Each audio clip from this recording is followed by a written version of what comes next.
On regarde tous du contenu en ligne. C'est ce que vous faites actuellement sur YouTube. Mais il y a d'autres plateformes comme Insta, TokTok ou encore Twitch.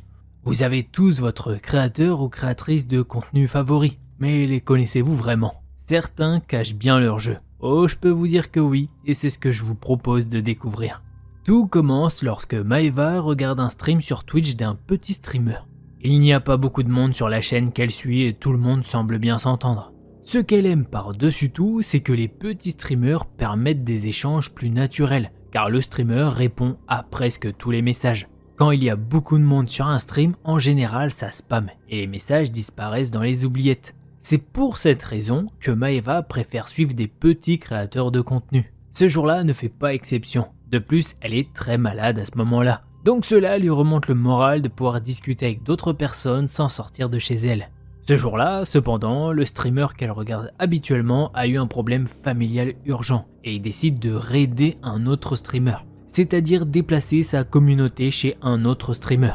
Ce dernier est également un petit créateur et Maeva l'apprécie tout de suite. L'ambiance dans le chat est bonne et il est vraiment sympa. Elle commence donc à discuter avec tout le monde. Ils ne sont qu'une dizaine, peut-être 15 personnes grand max. À un moment, le streamer leur annonce qu'il y a un giveaway. C'est le fait de faire gagner quelque chose via un tirage au sort. Il y a un jeu PS5 à gagner, donc Maeva, toute contente, lui demande comment participer.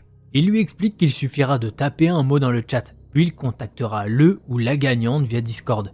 Il donne alors son Discord au spectateur. Maeva rejoint donc ce Discord. C'est une application pour pouvoir discuter avec plein de gens. Le stream continue normalement et vient enfin le fameux moment du giveaway. Son nom est tiré au sort, elle est super contente d'avoir gagné un jeu, surtout en édition collector. Le streamer lui demande si elle est bien sur son Discord et elle confirme en lui donnant son pseudo. Il lui dit qu'il la recontactera après la fin du live dans 10 ou 15 minutes. Après le live, il la recontacte et lui demande des informations personnelles. Rien de bien méchant à ce stade, elle a gagné quelque chose et il a besoin de ces informations pour l'envoyer. Comme l'édition de luxe est physique, elle lui donne alors sa ville, son adresse et même son nom de famille. Maeva ne se méfie pas du tout, cela lui paraît normal. Après tout, comment pourrait-il envoyer quelque chose sans son adresse ou son nom? Le plus étrange, c'est qu'il lui demande une photo d'elle.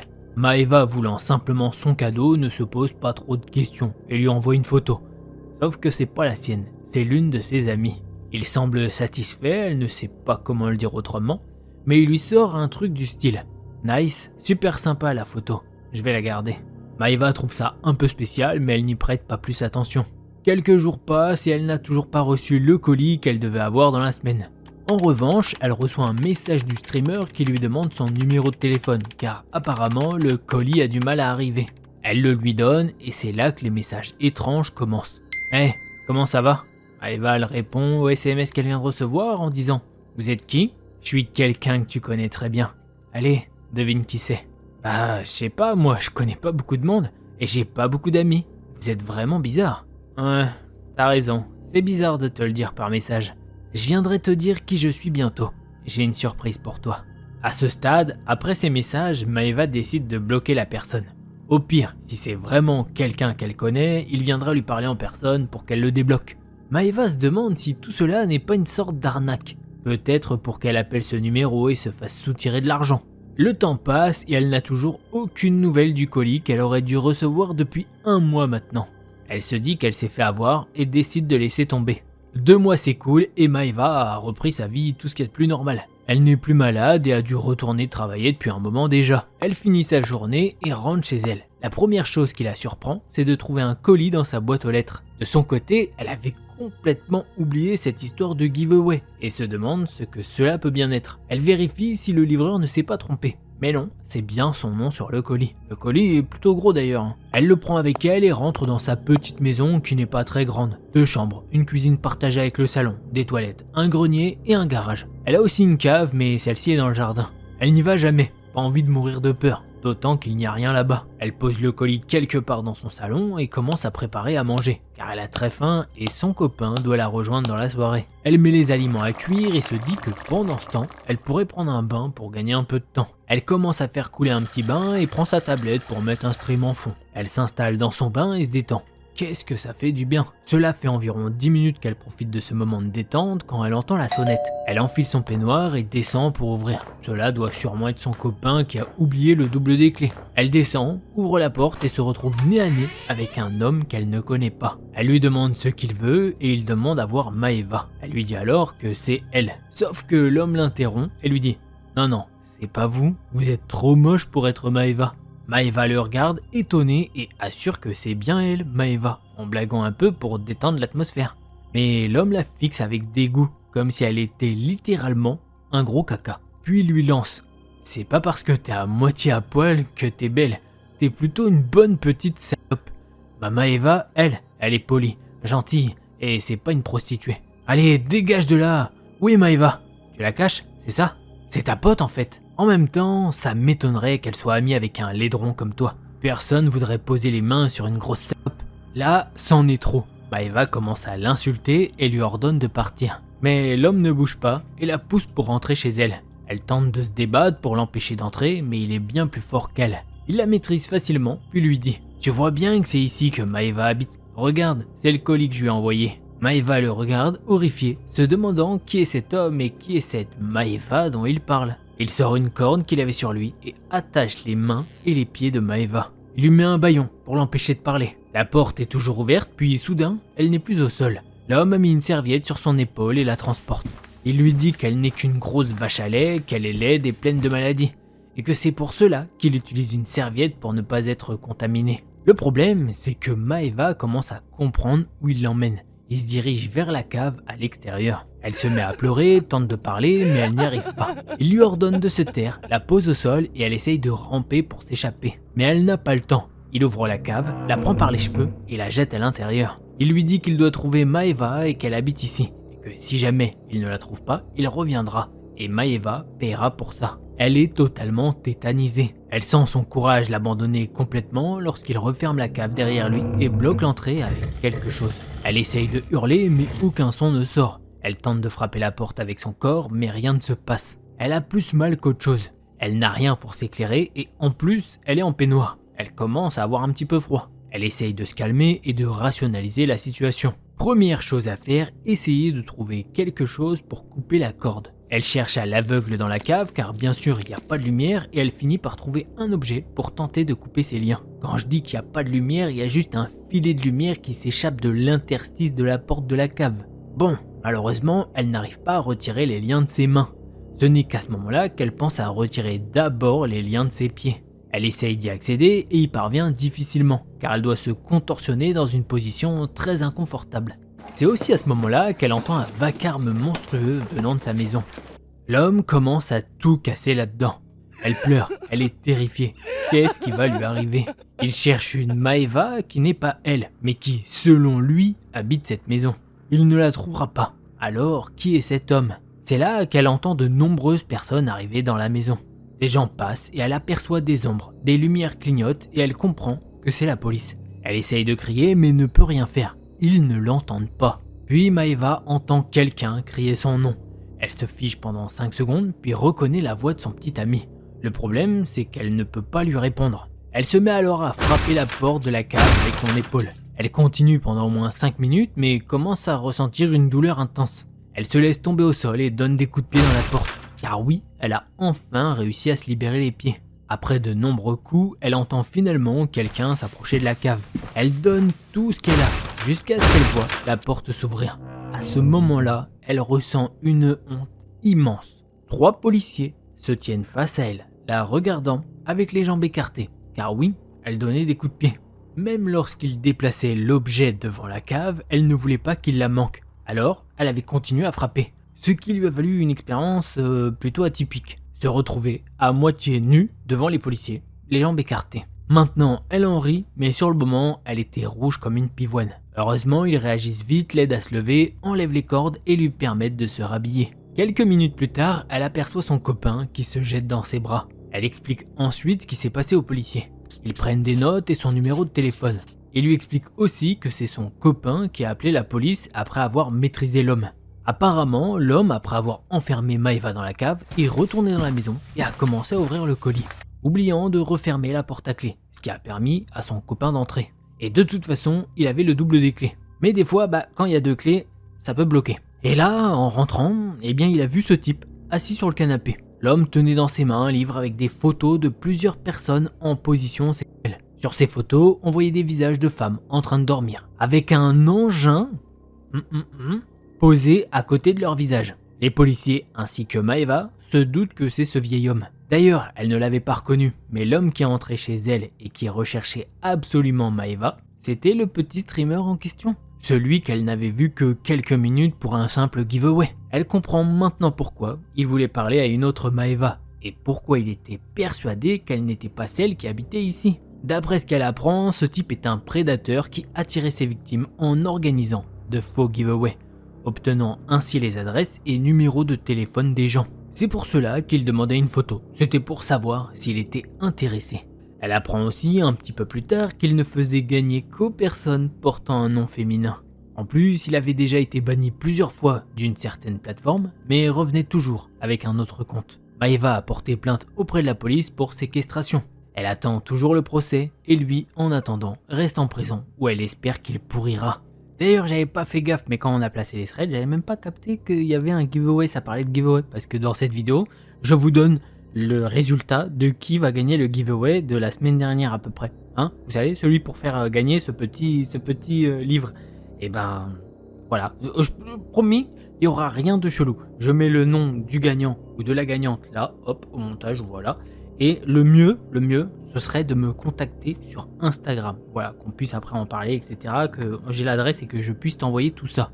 Et promis, pas de truc chelou, je préfère te le dire. Il y aura ça dedans. Peut-être un petit message, merci de me soutenir, etc. Mais voilà, il n'y aura pas de truc chelou. Et pour en revenir au thread d'horreur, grosse dinguerie. Je sais pas comment dire. Alors, il y a beaucoup de choses. Le mec était très chelou. Comme j'aurais pas aimé être à la place de la fille qui se retrouve les jambes écartées devant des policiers. Super, merci. D'un côté, elle est hyper contente qu'on l'ait découverte, mais en même temps, c'est pas cool. Bref, histoire de fou que j'ai kiffé. On va maintenant passer au second thread d'horreur.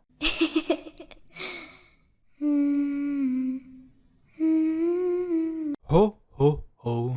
Non, c'est pas le Père Noël qui débarque. C'est une bonne histoire bien creepy qui arrive pour vous. Je sais pas si vous vous rappelez, mais une fois j'ai fait une histoire sur un adolescent de 16 ans, en gros, qui est dans un parc à Montpellier. Il fait, on va dire, un petit peu de street workout. C'est un peu de la muscu en gros. Et il se fait alpaguer par un gars qui se dénomme comme étant le capitaine Rosato. Bref, l'histoire est folle et du coup, si tu ne l'as pas vue, c'est dans cette vidéo-là. Mais t'es pas obligé de la connaître pour cette histoire. Si je t'en parle, c'est juste qu'il y a une connexion entre tout ça. Mais bon, voilà. Puisque oui, j'ai une abonnée qui m'a dit qu'une de ses potes lui avait raconté quelque chose dans ce fameux parc. Et que pareil, elle était tombée sur un sacré énergumène. Mais elle était pas sûre que c'était bien le fameux capitaine Rosato. Du coup, elle me dit je vais la contacter pour voir si ça correspond. Et si c'est le gars, je vais lui demander de me raconter son histoire en détail pour que je puisse te la partager. Ce qui fait que l'histoire n'a pas été vécue par notre abonnée Pauline, mais par sa copine qui maintenant est abonnée à la chaîne. D'ailleurs, ça fait plaisir, le bouche à oreille. Cette fille, on va la nommer Bonnie. Son histoire remonte à il y a 2 ans et à ce moment-là, elle avait 23 ans. Bonnie et Clara venaient de finir leur soirée au bar habituel. Un endroit où elles aimaient venir pour décompresser après une longue semaine. Le bar était chaleureux et animé, avec des rires et des conversations qui remplissaient l'espace. Les lumières étaient encore allumées et la musique continuait à jouer. Mais les 2 amis avaient décidé qu'un peu d'air frais leur ferait du bien. On se fait une petite balade au parc, ça nous changera les idées, proposa Clara en levant son verre. Bonnie hocha la tête en souriant. Bonne idée. Ça va nous faire du bien. Elles sortent du bar, l'air frais de la soirée les accueillant avec un contraste agréable par rapport à la chaleur à l'intérieur. Le parc de la Rose n'était pas loin, juste à quelques minutes de marche. Je vais aller chercher quelque chose dans la voiture. Je serai rapide, je te promets. C'est ce qu'a dit Clara en s'éloignant vers le parking. Bonnie s'installa sur un banc près d'un des chemins du parc, profitant du calme nocturne. Le parc, avec ses arbres et ses chemins sinueux, était assez tranquille, loin du bruit du bar. Les premières ombres de la nuit se faisaient plus présentes, mais les lampadaires du parc diffusaient une lumière douce, suffisante pour éclairer les sentiers. Elle regarda sa montre, puis le ciel sombre. Clara était partie depuis un moment, et Bonnie commençait à se sentir un peu seule. Elle espérait que son amie reviendrait vite, car le parc avait une atmosphère différente la nuit. Plus silencieuse et un petit peu plus mystérieuse. Les minutes passaient lentement. Bonnie entendait de temps en temps le bruit de la brise dans les arbres et le murmure distant de la ville. Tout semblait calme, presque paisible, mais elle ne pouvait pas secouer la sensation d'être observée. Bonnie attendait sur le banc, les yeux fixés sur le chemin par lequel Clara était partie. La nuit était maintenant bien installée et le parc semblait de plus en plus sombre. Les lumières des lampadaires créant des jeux d'ombre étranges sur le sol, et les bruits de la ville se faisaient de plus en plus lointains. Elle se leva pour faire quelques pas, histoire de se dégourdir les jambes. L'air était frais et Bonnie s'aperçut qu'elle avait peut-être sous-estimé la fraîcheur de la nuit. Elle enfouit ses mains dans ses poches de sa veste, cherchant un petit peu de chaleur. Le parc était plutôt vaste, avec des sentiers qui se perdaient dans l'obscurité. Les arbres, leurs branches nues, se balançaient doucement dans le vent, ajoutant une touche de mystère à l'endroit. Bonnie trouvait le cadre à la fois apaisant et un peu inquiétant. C'était la première fois qu'elle se retrouvait seule ici à ce moment de la journée. En regardant de nouveau sa montre, elle se rendit compte que Clara était partie depuis près d'un quart d'heure. Elle commençait à s'impatienter. Chaque fois qu'un bruit se faisait entendre, que ce soit le craquement d'une branche ou le roulement lointain d'une voiture, Bonnie se retournait, espérant voir Clara revenir. Les quelques passants qui étaient encore dans le parc semblaient maintenant avoir disparu, laissant le lieu dans un calme presque total. Bonnie se demanda si elle ne ferait pas mieux de rentrer au bar et de retrouver Clara là-bas, mais une part d'elle préférait rester ici, espérant que son amie reviendrait rapidement. Elle se rassit sur le banc, essayant de se détendre malgré l'inconfort croissant de l'attente. Son esprit vagabondait et elle essayait de ne pas se laisser envahir par des pensées anxieuses. Elle se disait que Clara devait juste être en retard, à rien de plus. Puis au loin, elle aperçut une silhouette qui se déplaçait lentement dans l'ombre des arbres. La silhouette était grande et se dirigeait dans sa direction. Bonnie plissa les yeux, essayant de distinguer qui cela pouvait être. L'ombre s'approchait lentement et elle sentit un frisson lui parcourir l'échine. Bonnie continua de regarder la silhouette qui se rapprochait. Plus elle s'approchait, plus elle devenait claire. C'était un homme, grand et habillé d'un vieux manteau sombre de couleur marron-vert. Il portait un chapeau qui cachait partiellement son visage. Ses mouvements étaient lents et délibérés. Bonnie essaya de ne pas paniquer, se concentrant sur le fait qu'il pourrait simplement passer sans prêter attention à elle. L'homme s'arrêta finalement près du banc où elle était assise. Il se tourna vers elle avec un sourire qui ne semblait pas tout à fait amical. Son visage était encore dans l'ombre, mais ses yeux brillaient d'une lueur étrange. « Bonsoir, mademoiselle », dit-il d'une voix grave, mais d'un ton trop doux pour être rassurant. Bonnie leva les yeux vers lui, essayant de paraître calme malgré le stress qu'elle ressentait. « Bonsoir, mon ami revient bientôt », répondit-elle en espérant qu'il comprendrait le message et partirait. Au lieu de s'éloigner, l'homme s'assit sur le banc juste à côté d'elle, trop près pour que ce soit confortable. Bonnie se décalait légèrement, tentant de maintenir une distance. « Vous êtes ici seul, c'est un peu risqué, non ?» demanda-t-il en se penchant vers elle d'une manière qui la mettait mal à l'aise. Sa présence était oppressante et Bonnie pouvait sentir la tension monter. Elle se redressa, cherchant une manière de réagir sans aggraver la situation. Non, je vais bien, vraiment. Mon ami va revenir bientôt. » L'homme continua de la fixer, son sourire ne faiblissant pas. Il posa ses mains sur le banc, entre eux, comme s'il cherchait à créer une barrière physique qui le rapprochait encore plus d'elle. « Ne t'inquiète pas pour moi, je ne veux pas te déranger, juste discuter un peu. » Bonnie se sentait de plus en plus mal à l'aise. La conversation semblait presque absurde, mais la présence de l'homme était très réelle. Elle tenta de détourner la conversation, espérant le faire partir. « Vous savez, il vaut mieux que je reste ici en attendant mon ami. Elle ne devrait pas tarder. » Le silence s'installa un moment, interrompu seulement par le bruit des feuilles dans le vent. Bonnie jetait des coups d'œil fréquents vers le chemin par lequel Clara devait revenir, espérant qu'elle apparaisse bientôt. En attendant, l'homme continuait de la regarder avec son sourire étrange, et la situation devenait de plus en plus inconfortable.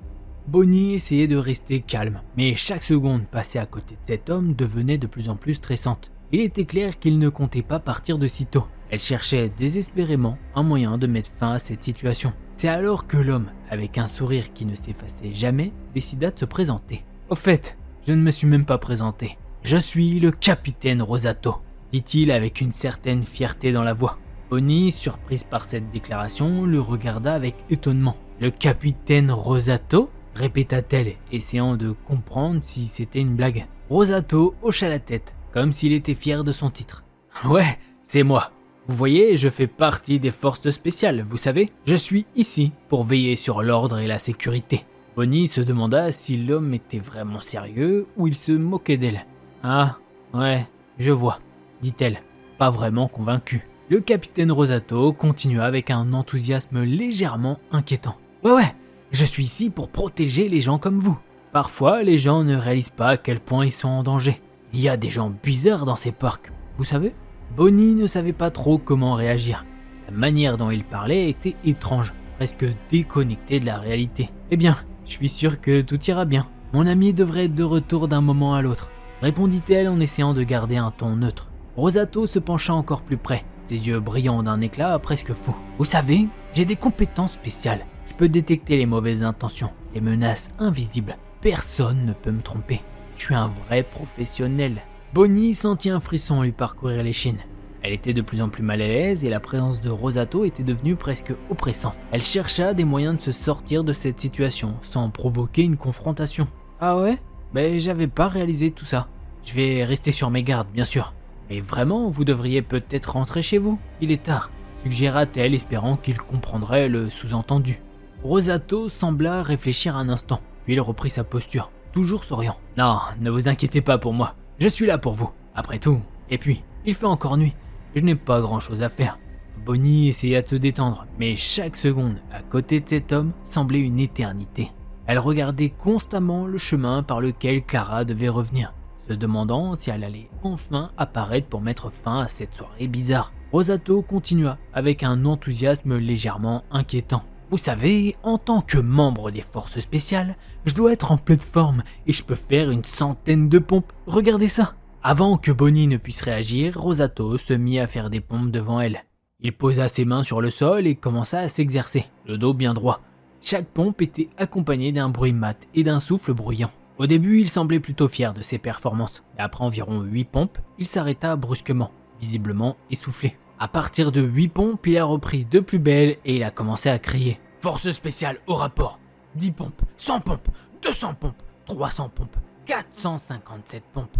Bonnie observa, à la fois perplexe et mal à l'aise, alors que Rosato continuait avec une intensité surprenante. Au bout d'un moment, ses bras tremblaient et il avait du mal à reprendre son souffle. Il se redressa, haletant avec un sourire forcé. « Ouh, c'est plus facile que je le pensais », dit-il en reprenant son souffle.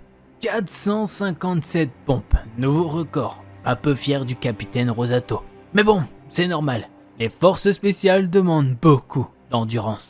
Il fit une pause, puis après une expression sérieuse, se redressa et fit un salut militaire. Vous voyez, c'est pour vous montrer que je suis toujours opérationnel, même si la mission devient un peu plus difficile.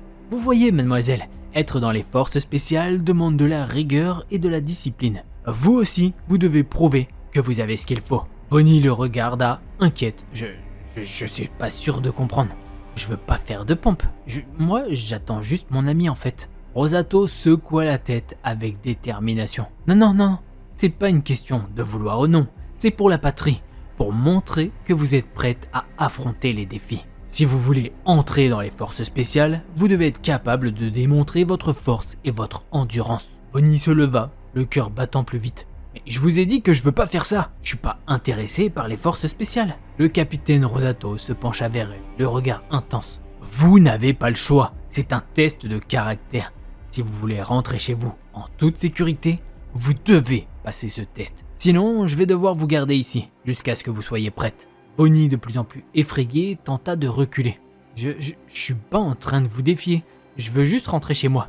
Mon ami devrait être de retour d'une minute à l'autre. Rosato croisa les bras et prit une attitude de commandement. Regardez, mademoiselle, les missions peuvent être imprévisibles. Et parfois, il faut se battre pour obtenir ce que l'on veut. Vous voulez rentrer chez vous? Alors montrez-moi que vous êtes digne. Allez, faites des pompes. Première sommation. Bonnie se sentait piégée, incapable de comprendre comment cette situation absurde pouvait se dérouler. Elle hésita, puis voyant que Rosato ne lâchait pas, elle se décida à essayer, même si elle savait que cela ne ferait qu'empirer les choses. Bonnie, se sentant contrainte de faire ce qu'on lui demandait, se mit au sol pour faire les pompes. Elle essaya de les exécuter en s'appuyant sur ses genoux, espérant ainsi réduire la difficulté. Mais à peine eut-elle commencé que le capitaine Rosato l'interrompit. Non, vous ne devez pas faire comme ça. Les pompes doivent être faites correctement, avec le corps bien droit. Vous devez vous comporter comme une guerrière, pas comme quelqu'un qui se repose sur ses genoux. C'est pour l'humanité, pour la patrie. Il la fixa avec une intensité qui ne laissait aucun doute sur le fait qu'il ne laisserait pas passer une mauvaise exécution. L'humanité compte sur vous. Vous êtes l'une des dernières remparts de notre monde. Il n'y a pas de place pour la faiblesse. Allez, Faites-le correctement. Bonnie, se sentant à la fois accablée et déterminée, ajusta sa position pour essayer de faire les pompes correctement. Elle s'efforça de maintenir son corps droit bien que ses bras et ses épaules soient déjà fatigués. Rosato se plaça à ses côtés et commença à compter à voix haute, les yeux fixés sur elle. 1, 2, 3. Il comptait de manière régulière, mais dès qu'il arriva à 9, il s'arrêta brusquement. 9.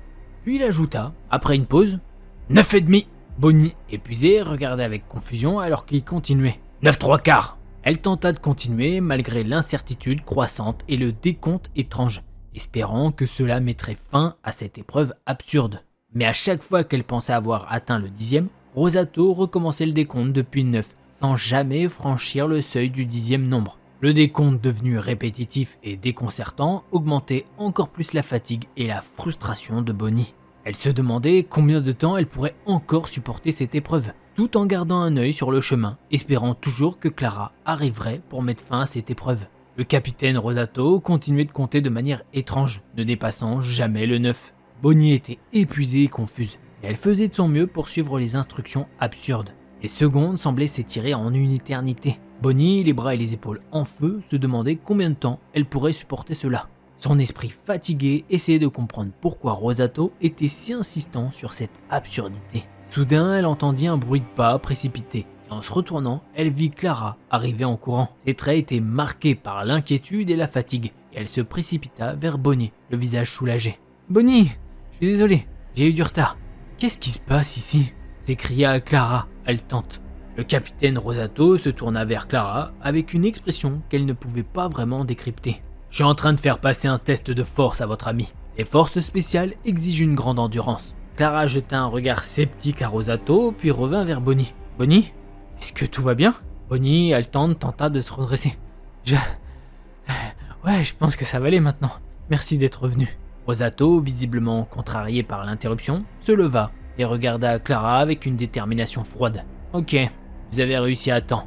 Mais je vous avertis, mademoiselle, il y a des règles à respecter. Si vous voulez que votre amie sorte de cette épreuve, elle doit finir ce test. » Clara, désormais préoccupée par la situation, se tourna vers Bonnie. « Bonnie, est-ce que tu veux que je t'aide ?» Avant que Bonnie ne puisse répondre, Rosato intervint. « Non, elle doit le faire seule. Sinon, comment pourrait-elle prouver sa valeur ?» Bonnie se leva avec difficulté, les muscles encore endoloris.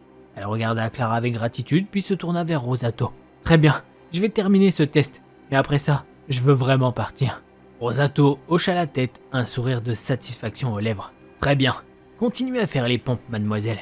Et rappelez-vous, il n'y a pas de place pour les faibles ici. Montrez ce que vous valez. » Clara, inquiète pour son amie, resta près d'elle, prête à intervenir si nécessaire. Tandis que Bonnie recommençait à faire les pompes, elle ressentait un mélange de fatigue et de frustration. Elle savait que la fin de cette épreuve était proche et elle espérait que, une fois le test terminé, elle pourrait enfin quitter ce parc et cette nuit bizarre derrière elle. Bonnie continua de faire les pompes sous l'œil attentif de Rosato, qui comptait toujours de manière étrange et répétitive.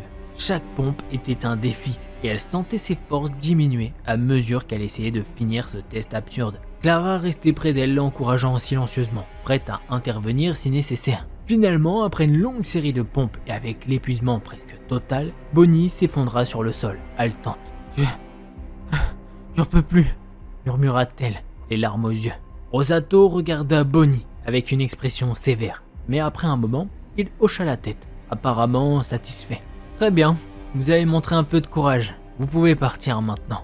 Mais rappelez-vous, les tests ne sont jamais vraiment finis. » Clara aida Bonnie à se relever, la soutenant pendant qu'elle se dirigeait vers la sortie du parc. Rosato les regarda partir, son expression mêlée de déception et de fierté. Une fois que les deux amis eurent quitté le parc, la tension de la soirée sembla enfin se dissiper, bien que l'expérience bizarre ait laissé une empreinte durable sur elle. Bonnie et Clara, rentrées chez elles, discutèrent brièvement de la nuit. L'expérience les avait profondément perturbées, surtout Bonnie, mais elles étaient soulagées de l'avoir laissée derrière elles. La présence étrange du capitaine Rosato et son comportement absurde resteront dans leur mémoire comme une étrange épreuve qu'elles auraient préféré éviter. Et voilà, c'est comme ça que se termine ce thread d'horreur. Alors je vous avoue que j'ai peut-être une hypothèse. Je me dis que ça se trouve, le mec est en fait un ancien soldat qui a un syndrome post-traumatique. Donc mine de rien, même si l'histoire elle peut sembler un petit peu loufoque et tout, je me dis qu'on va pas trop se moquer au cas où, parce que c'est pas marrant si c'est un soldat qui a vécu la guerre et que, je sais plus, il est plus dans l'armée, qu'il revit des trucs dans sa vie, enfin je sais pas, soit il est dérangé mentalement et puis là, faut qu'il suive un traitement. Mais voilà, on n'en saura pas plus. Et si toi aussi tu l'as croisé, n'hésite pas à me le dire sur delcorstory@gmail.com, vu que je sais qu'il traîne normalement, enfin les deux histoires étaient au Parc de la Rose à Montpellier. Voilà, peut-être que c'est son endroit de prédilection.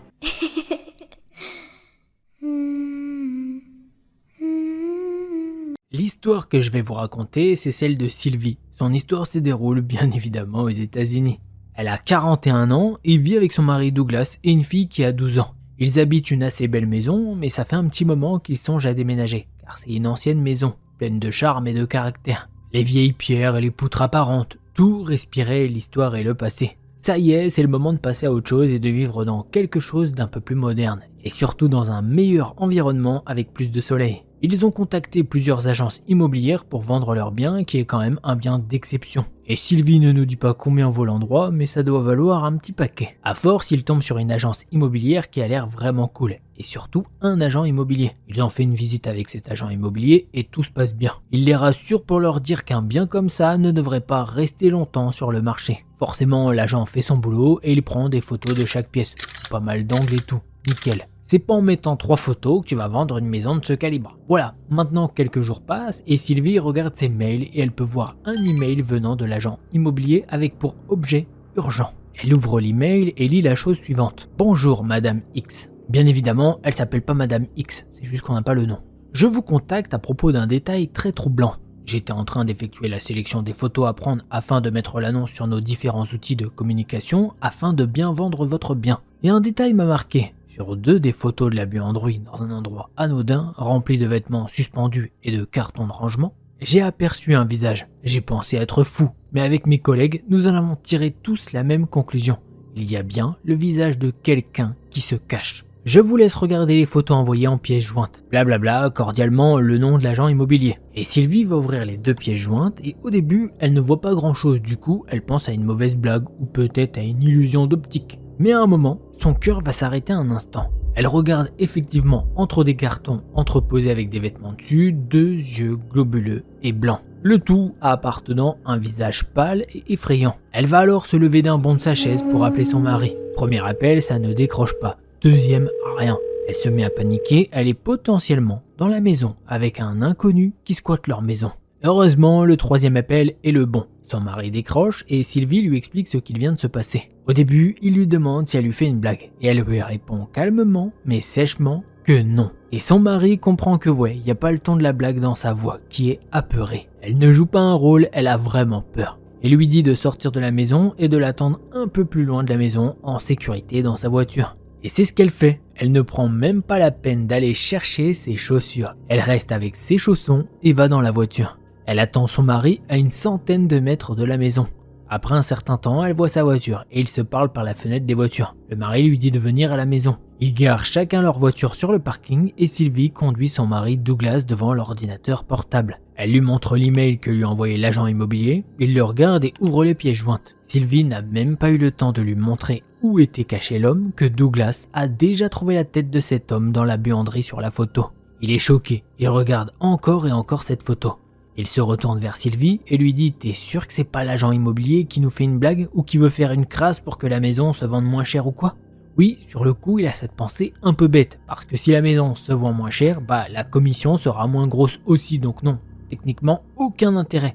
Et par contre, l'idée de la blague est plausible. Pendant la visite, l'agent était cordial, jovial et un peu taquin. Du coup, Douglas appelle l'agent immobilier et lui dit « Bonjour monsieur Peterson, je suis Douglas Trucmuche et je vais vous parler sérieusement. Et vous allez me répondre sérieusement. Les photos que vous nous avez envoyées sont-elles vraies à 100%?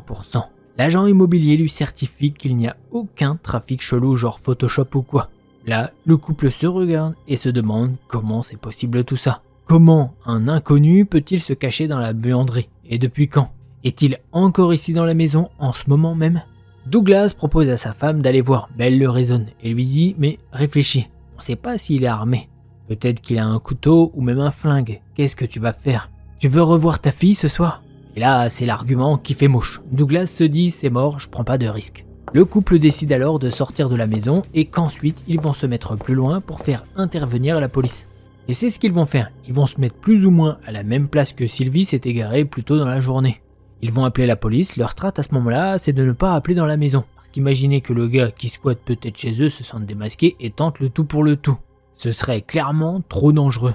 Douglas appelle la police et explique ce qui se passe à la police, mais voyant que les policiers sont pas hyper réceptifs à la situation, il commence un peu à s'énerver. Et Sylvie lui prend le téléphone des mains pour prendre le relais. Après pas mal de temps, l'opératrice a enfin dit qu'il pouvait envoyer une patrouille pour les rassurer. Mais que bon, le scénario n'avait pas trop de crédibilité. Un mec qui squatte chez vous sans que vous vous en rendiez compte, c'est quand même très gros. Après pas moins de 25 minutes, la patrouille passe devant la voiture du couple. Et Douglas se met à les suivre jusqu'à chez eux. Sylvie leur fait comprendre qu'ils ont été longs et celui qui semble être l'officier supérieur leur dit qu'ils ont des choses un peu plus importantes à faire. Mais bon, maintenant ils sont libres donc ils vont pouvoir s'occuper de leurs petits problèmes. Douglas et Sylvie ne veulent pas rentrer dans la maison mais l'officier leur dit de rentrer parce qu'il va leur montrer qu'il n'y a rien dans la maison. Je vous épargne bien évidemment le ton condescendant de l'officier parce qu'il leur parle limite comme si c'était des gamins qui auraient peur d'un monstre sous le lit. Et tout le groupe arrive alors vers la buanderie en question. Et les trois officiers commencent à déplacer des choses et l'un d'entre eux dit « Ah, j'ai trouvé quelque chose !» Et derrière l'un des cartons se trouve une trappe, pas super grande. Il va quasiment l'ouvrir mais l'officier gogol en chef dit « Attends, c'est moi qui l'ouvre !» Et c'est ce qu'il va faire. Après l'ouverture de cette trappe, une odeur pas hyper ouf s'en dégage. L'officier en chef demande ou plutôt ordonne à l'un de ses agents d'aller regarder dedans. Parce qu'effectivement la trappe n'est pas très grande et c'est celui qui a le plus petit gabarit qui va s'en charger. Il va alors se tordre en quatre pour passer là-dedans et une fois arrivé de l'autre côté du mur, il se met à gueuler. « Putain, c'est quoi ce délire? T'es qui toi? Bouge pas! Montre tes mains, je t'ai dit! Si tu me montres pas tes mains, je tire !» Quelques secondes après, c'est pas un coup de feu qui se fait entendre, mais un bruit de courant électrique et un cri de douleur qui se fait entendre. L'officier en chef gueule le prénom de l'agent qui est rentré pour lui demander des comptes sur ce qu'il se passe à l'intérieur. Après un certain temps, il explique qu'il a dû taser, selon ses dires, un vieux clodo. Après quelques efforts, tout le monde peut voir le corps d'un homme commencer à dépasser par la trappe. Évidemment, son accoutrement laisse à désirer. Il semble sale et une fois qu'il a été tiré plus loin dans la pièce par les deux autres officiers, tout le monde peut voir que son pantalon est imbibé d'urine. Sûrement dû au coup de taser qui a effectivement ce mécanisme de faire lâcher la vessie, si je puis dire. C'est pas tout le temps, mais ça peut arriver. Et Sylvie et Douglas sont, comme on le dit, choc-barre de zinzin. Il y avait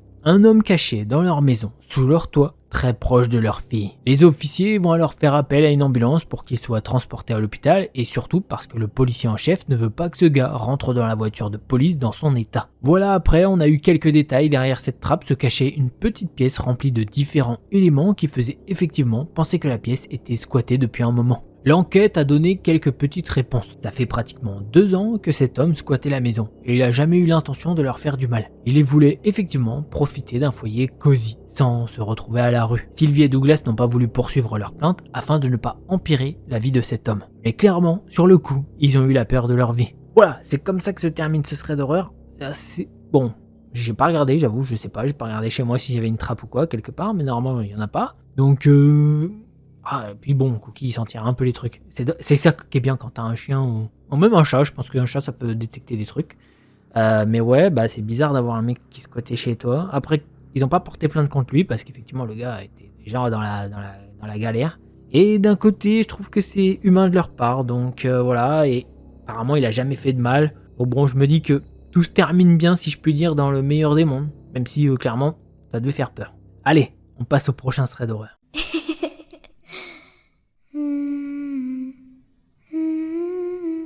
Les parents de Solène ont construit leur maison juste derrière celle de ses grands-parents. C'est là qu'elle a grandi. Et avant elle, sa mère avait grandi dans la maison de ses grands-parents.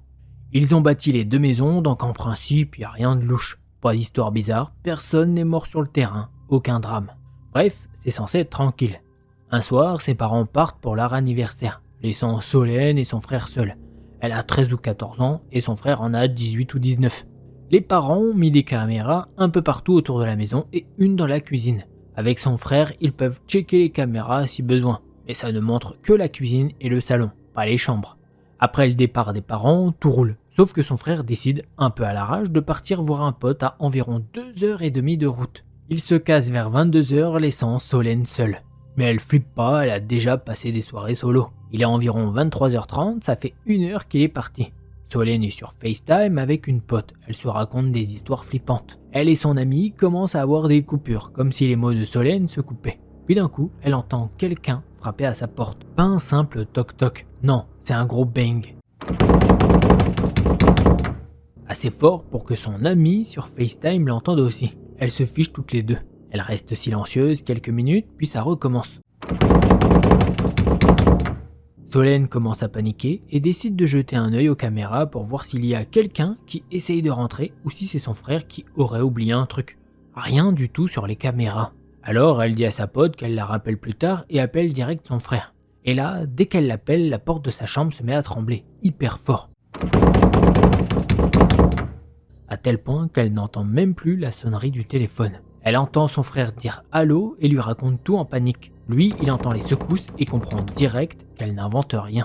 Il lui dit ok, j'arrive tout de suite et raccroche. Les tremblements s'arrêtent et c'est le silence total. Un silence tellement intense qu'elle aurait pu entendre un stylo tomber. Puis ça tape encore. Solène essaye de parler, de demander qui est là, mais personne ne répond. Et là, ça recommence à trembler. Elle s'assoit de l'autre côté de sa chambre et attend, figée, en espérant que ça s'arrête. Tout à coup, les secousses cessent, et 3 secondes plus tard, la porte s'ouvre. Son frère déboule dans la chambre et la serre dans ses bras. Elle est en larmes, il lui explique que dès qu'il a vu sa porte, les tremblements ont stoppé net. Pour qu'elle ne reste pas seule, il appelle son pote et ils passent tous les deux la nuit avec elle dans la maison. Aujourd'hui encore, Solène n'a aucune idée de ce qui a causé ces tremblements et ces bruits. Elle n'en a jamais parlé à ses parents pour ne pas les inquiéter, ni gâcher leur anniversaire. Et c'est comme ça que se termine ce petit thread horaire. Ah bah c'est sûr que comparé aux autres qui sont bien longs, ça change un peu. En plus un petit peu de paranormal on dirait, parce que clairement, même le grand frère quand il est venu, la porte elle tremblait, il l'a regardé, paf, comme si peut-être une entité se sentait observée et a dit « Allez, ciao, j'arrête ». En tout cas, très bizarre, on passe à la prochaine histoire.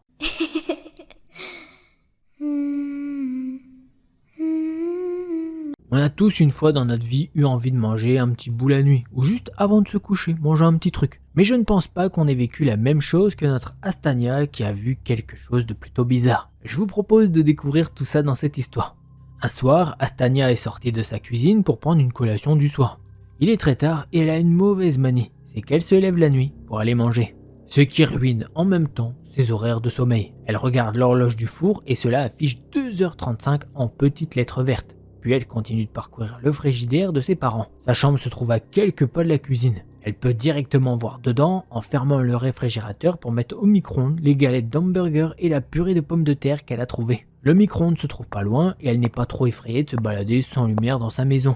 La porte de la cuisine est petite et la majeure partie de la pièce se trouve à droite. Donc elle ne voit plus grand chose de sa chambre quand elle y va. Elle arrive vers le micro-ondes et met son manger et attend. Elle laisse la lumière de sa chambre allumée pour avoir un brin de lumière. Mais ce brin de lumière projette dans l'embrasure de la porte une grande ombre, qui est sûrement causée par les meubles. Puis, du coin de l'œil, elle voit que cette ombre commence à bouger. Immédiatement, son cœur s'emballe. Il n'y a normalement personne d'autre éveillé dans cette maison. La chambre de sa sœur est un peu à gauche et elle ne se réveille jamais à cette heure-là, car elle a école le matin. Elle entend ses parents ronfler dans leur chambre. Il y a donc quelque chose dans sa chambre en ce moment. Elle a un chien et 2 chats, et ils ne vont pratiquement jamais dans sa chambre. Donc il y a quand même une chance que ce soit un des animaux. En plus de ça, il est très tard. Peut-être qu'elle voit des choses dues à la fatigue. Alors elle décide d'aller quand même enquêter et se dirige vers sa chambre. Mais le moniteur de sa nourriture s'arrête avec un bip discret. Elle arrive vers sa chambre et elle entend sa sœur respirer à l'intérieur de sa chambre. Elle décide d'ouvrir la porte pour voir si elle est bien dans son lit. Et au fur et à mesure que ses yeux s'habituent à l'obscurité, elle voit la silhouette de sa sœur allongée sur le lit. Une possibilité de moins. Astania se dirige lentement vers sa chambre et prend soin d'éviter les bois qui craquent dans la maison. Elle regarde sa chambre et ne voit aucun signe d'un intrus, ni de personne d'ailleurs. La forme de sa chambre est assez bizarre et elle ne peut pas voir son placard. Donc elle se dirige un peu plus loin dans sa chambre. Et son cœur commence à battre encore plus. Elle a l'impression que ses respirations sont de plus en plus lourdes et elle a du mal à se contenir. Alors qu'elle regarde dans son placard, elle ne voit rien.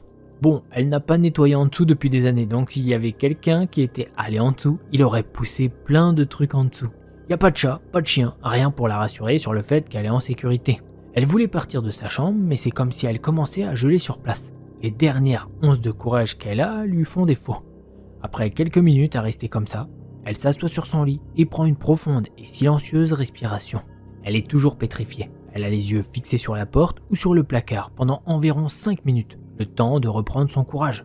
Astania décide alors d'aller s'asseoir autre part, dans les toilettes pendant un moment.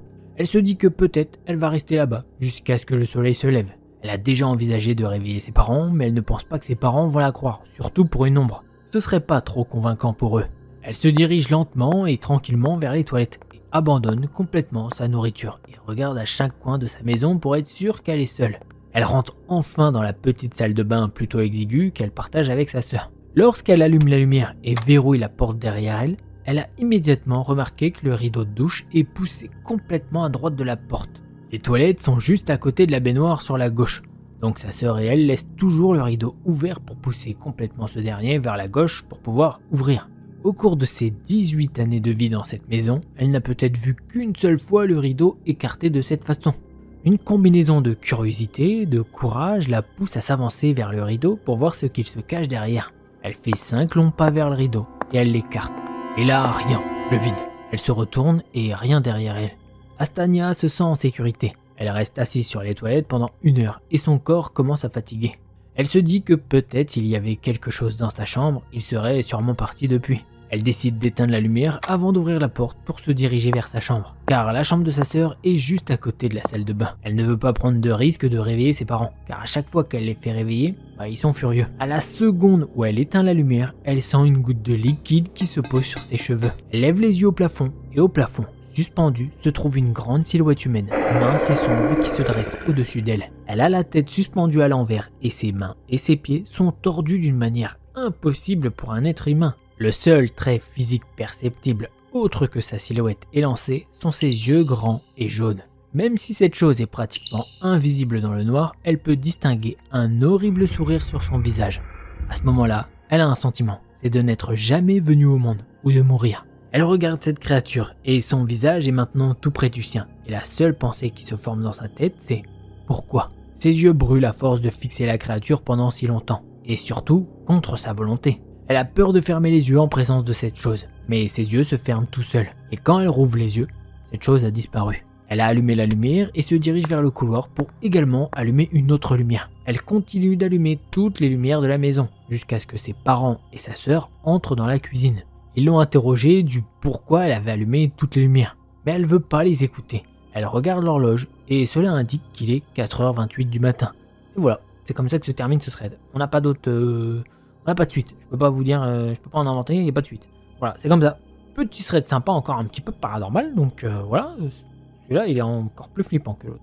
Parce que là, clairement, on peut mettre des mots sur la chose accrochée au plafond, comme ça, qui te regarde avec un visage effrayant, alors que l'autre, c'est juste une porte qui claque, tu peux te dire à un moment, oui, c'était le vent, ou je sais pas, tu vois ce que je veux dire.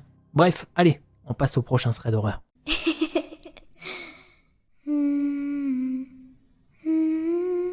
Alors ce troisième thread d'horreur, il nous est partagé par une abonnée. Si jamais toi aussi tu veux partager une histoire, ça se passe sur delcorstory@gmail.com. Je lis le petit début et puis après je passe en troisième personne.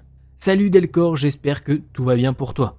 Ça va, on est au top en ce moment. J'ai actuellement 18 ans et cette histoire s'est passée il y a 3 ans. Je m'appelle mais j'aimerais que tu changes mon nom, si jamais mon histoire passe dans une de tes futures vidéos. Bon, du coup, je vais t'appeler Nikki. Voici le contexte. Au moment de cette histoire, elle est en vacances chez son frère et sa copine, avec la cousine de sa belle-sœur, Laura, qui est également son amie. Un jour, ils sont partis faire des courses, mais Laura et Nikki sont restés car ils devaient promener le chien. Ils s'en vont et elle commence à préparer la laisse pour le chien, puis elle sort. Elle décide de passer par un petit bois près de la maison, de faire le tour et de rentrer le chien. Il faisait très chaud, mais tout se passait très bien. Puis, ils arrivent à la fin du petit bois où il y a une route qui le relie. C'est alors que Laura sent le chien se stopper net. Nikki le regarde et il fixe quelque chose qu'elle ne comprend pas trop. Les filles voient d'abord un vélo par terre en plein milieu de la route, puis quelqu'un derrière un arbre, la tête baissée, en train de taper de toutes ses forces sur un sac noir. Il y a un moment de silence et à ce moment-là, elles ont pas forcément peur, mais elles sont mal à l'aise. Puis d'un coup, l'homme penche sa tête car il se sent observé. Ce mec avait un masque style Covid-19 tout noir avec des yeux de fou, gorgés de sang. Il se lève et à ce moment précis, le chien fait demi-tour et court à toute vitesse, tirant de toutes ses forces, en pleurant et en tremblant. Laura est emportée par le chien et Nikki décide de courir car elle ne veut pas être seule avec cet homme étrange. En courant, elle entend les bruits de pas de ce mec qui les poursuit. Elle décide de se retourner tout en courant, et elle voit ce gars qui se cache derrière les arbres et les buissons tout en continuant de les suivre. Le chien continue de courir comme un fou, et les filles commencent à avoir les poumons qui brûlent. Mais quand elles ont entendu ce mec rire avec un rire démoniaque, Nikki dit à Laura d'accélérer car il continue de les courser. Arrivées dans le quartier où son frère habitait, elles se sont enfin retournées, mais il n'y avait plus rien. Elles sont donc rentrées et forcément le chien aussi. Puis Nikki décide de fumer une cigarette, mais en cherchant son paquet, elle ne le trouve nulle part. Les filles se disent alors que Nikki a dû le faire tomber en courant.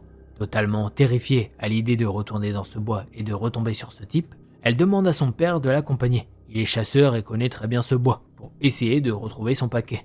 Ils l'ont retrouvé près de l'endroit où elle s'était arrêtée pour regarder ce gars.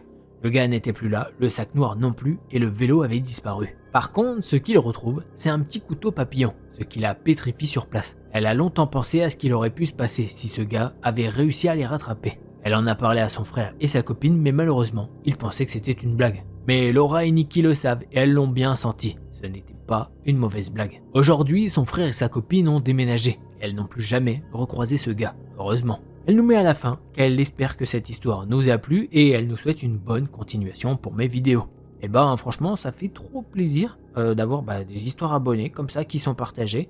Parce que oui aussi, en France, on vit des choses un petit peu bizarres. Je te remercie une fois de plus de nous avoir partagé ton histoire et on passe à la prochaine histoire justement.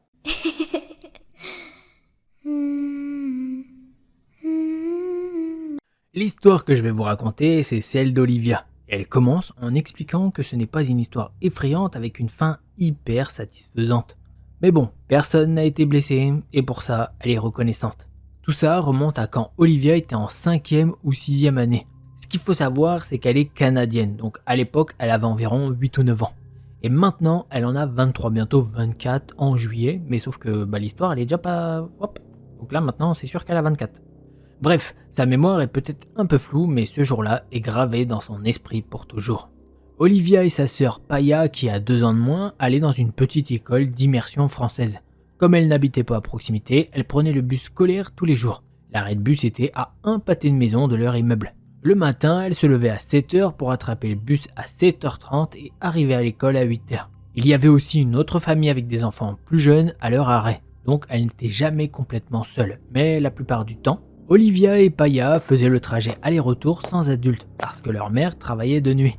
Et elle pensait être assez grande pour gérer ça seule. Ça se passe vers la fin du printemps, genre avril ou mai, quand il commence à faire chaud la journée, parfois plus de 20 degrés. Olivia précise qu'elle a de l'asthme allergique, donc des choses comme courir ou le pollen peuvent déclencher ces crises d'asthme. C'est pour ça qu'elle n'est pas une grande coureuse et que la voir courir est assez rare. Donc un matin comme d'hab, Olivia et Paya partent à 7h15 pour attraper le bus. Tout est normal, Olivia est la plus fatiguée des deux. Mais un détail la frappe. Elle remarque une vieille camionnette marron garée dans l'allée d'une maison voisine, avec une personne assise au volant, immobile. Rien d'anormal en soi, sauf qu'elle sait que les gens de cette maison roulent en mini-fourgonnette, pas en camionnette marron.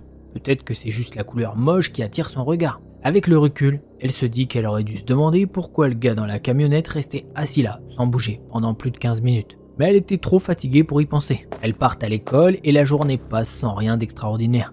Dans le bus du retour, elle se dispute avec Paya. Dès qu'elles arrivent à leur arrêt, Paya part en courant vers la maison, laissant Olivia avec les parents, venus chercher les plus petits. Une fois les parents partis, Olivia se retrouve seule. Elle commence à marcher dans la rue, dans le sens de la circulation, un peu agacée par sa sœur. Elle n'a même pas fait un bout de chemin qu'elle remarque la fameuse camionnette marron qui ralentit à côté d'elle. Elle ne capte pas encore que c'est sûrement celle du matin. C'est une journée de grosse chaleur, il y a même un gamin qui a fait un malaise à la récré à cause de ça. Donc Olivia est déjà épuisée. Le conducteur de la vieille camionnette marron baisse la vitre passager et lui fait signe de s'arrêter. Olivia s'arrête parce qu'elle a été élevée pour être polie, mais elle garde ses distances. La bande de pelouse entre le trottoir et la route fait qu'il y a au moins 60 cm entre elle et le bord. « Eh ma petite, tu vas où ?» lui demande le chauffeur, un homme d'une 50aine d'années. Elle connaît les règles du danger des inconnus, donc elle est déjà sur ses gardes. « Chez moi », répond-elle en restant vague. À ce moment-là, l'homme se penche et déverrouille la porte passager. Elle voit mieux son apparence, il a un tatouage, un tigre avec d'autres animaux sur le bras droit, un débardeur gris. Elle est trop petite pour voir quel genre de pantalon il porte. Le type, il a les cheveux poivre et sel tirés en une queue de cheval basse et un peu grasse. Il a aussi une moustache, mais pas une moustache classique. Non, c'est vraiment le style de moustache stéréotype des gens qui font du mal aux enfants. Vous voyez ce que je veux dire ? Il a la peau bronzée, mais il paraît caucasien et il a de grandes mains avec une cicatrice sur les jointures. Là, il lui sort. Que dirais-tu de monter? Je te ramène, il fait assez chaud dehors aujourd'hui. Avec un sourire en coin, et Olivia voit qu'il lui manque une dent. Évidemment, Olivia lui répond en souriant, juste pour rester polie, et elle dit simplement « Non merci monsieur ». Et elle recommence à marcher, pensant que ça s'arrêterait là. Mais pas du tout. Au lieu de partir, il commence à la suivre dans sa camionnette, en insistant pour qu'elle monte, en lui répétant que tous les autres enfants ont été récupérés, et qu'il fait trop chaud pour qu'elle marche. Et ça lui semble vraiment bizarre, même aujourd'hui, parce que ça veut dire qu'il avait dû l'observer quand elle et sa sœur sont descendues du bus. C'est flippant, non? Peut-être qu'il n'a juste pas remarqué que sa sœur était déjà partie en courant, mais c'est déjà bien trop louche. Olivia répète « Non merci », mais lui, il ne lâche rien. Pire encore, il a l'air de commencer à s'agacer. Il s'arrête carrément tellement près du trottoir que son vieux pick-up semble prêt à grimper dessus. À ce moment-là, Olivia commence vraiment à flipper. Elle sent que cet homme pourrait tenter un truc qu'elle n'aimerait pas du tout. Alors elle lui lance vite un « Passez une bonne journée » avant de se mettre à courir le plus vite possible vers son immeuble. Elle entend vaguement qu'il lui crie quelque chose, mais elle se retourne pas. Elle coupe direct par une colline herbeuse avec quelques arbres, au lieu de rester sur le trottoir. En arrivant près du parking souterrain qui relie deux bâtiments, elle voit qu'une voiture vient de sortir, et elle fonce pour passer sous la grande porte, avant qu'elle ne se referme complètement. Olivia continue de courir sans s'arrêter jusqu'à son appart, au 8e étage. Elle claque et verrouille la porte, complètement en panique, en crise d'asthme et en larmes. Elle s'effondre contre la porte, hyperventilant et sanglotant, ce qui fait paniquer sa sœur, qui ne comprend pas pourquoi elle revient dans cet état. Olivia essaye de lui expliquer, mais elle n'arrive même pas à parler tellement elle a du mal à respirer. Finalement, elle réussit à se calmer, et quand sa mère rentre, elle lui raconte ce qui s'est passé. La mère d'Olivia appelle la police et une agente vient chez eux pour l'interroger. Olivia lui raconte tout ce qui s'est passé après être descendue du bus. Elle ne réalise que plus tard que le gars les avait sûrement observés depuis ce matin. La policière prend sa déclaration, mais malheureusement, rien de concret n'en ressort. Olivia n'a pas retenu la plaque d'immatriculation, mais elle sait juste que ça semblait ne pas être une plaque de l'Ontario. Avec le recul, ça lui fait encore plus peur. Après ça, Olivia n'entend plus rien de l'affaire, mais si jamais ce type qui a peut-être essayé de la kidnapper ce jour-là est encore quelque part, elle espère qu'ils ne se recroiseront jamais plus. Et voilà, c'est comme ça que se termine cette histoire et j'espère que vous avez kiffé.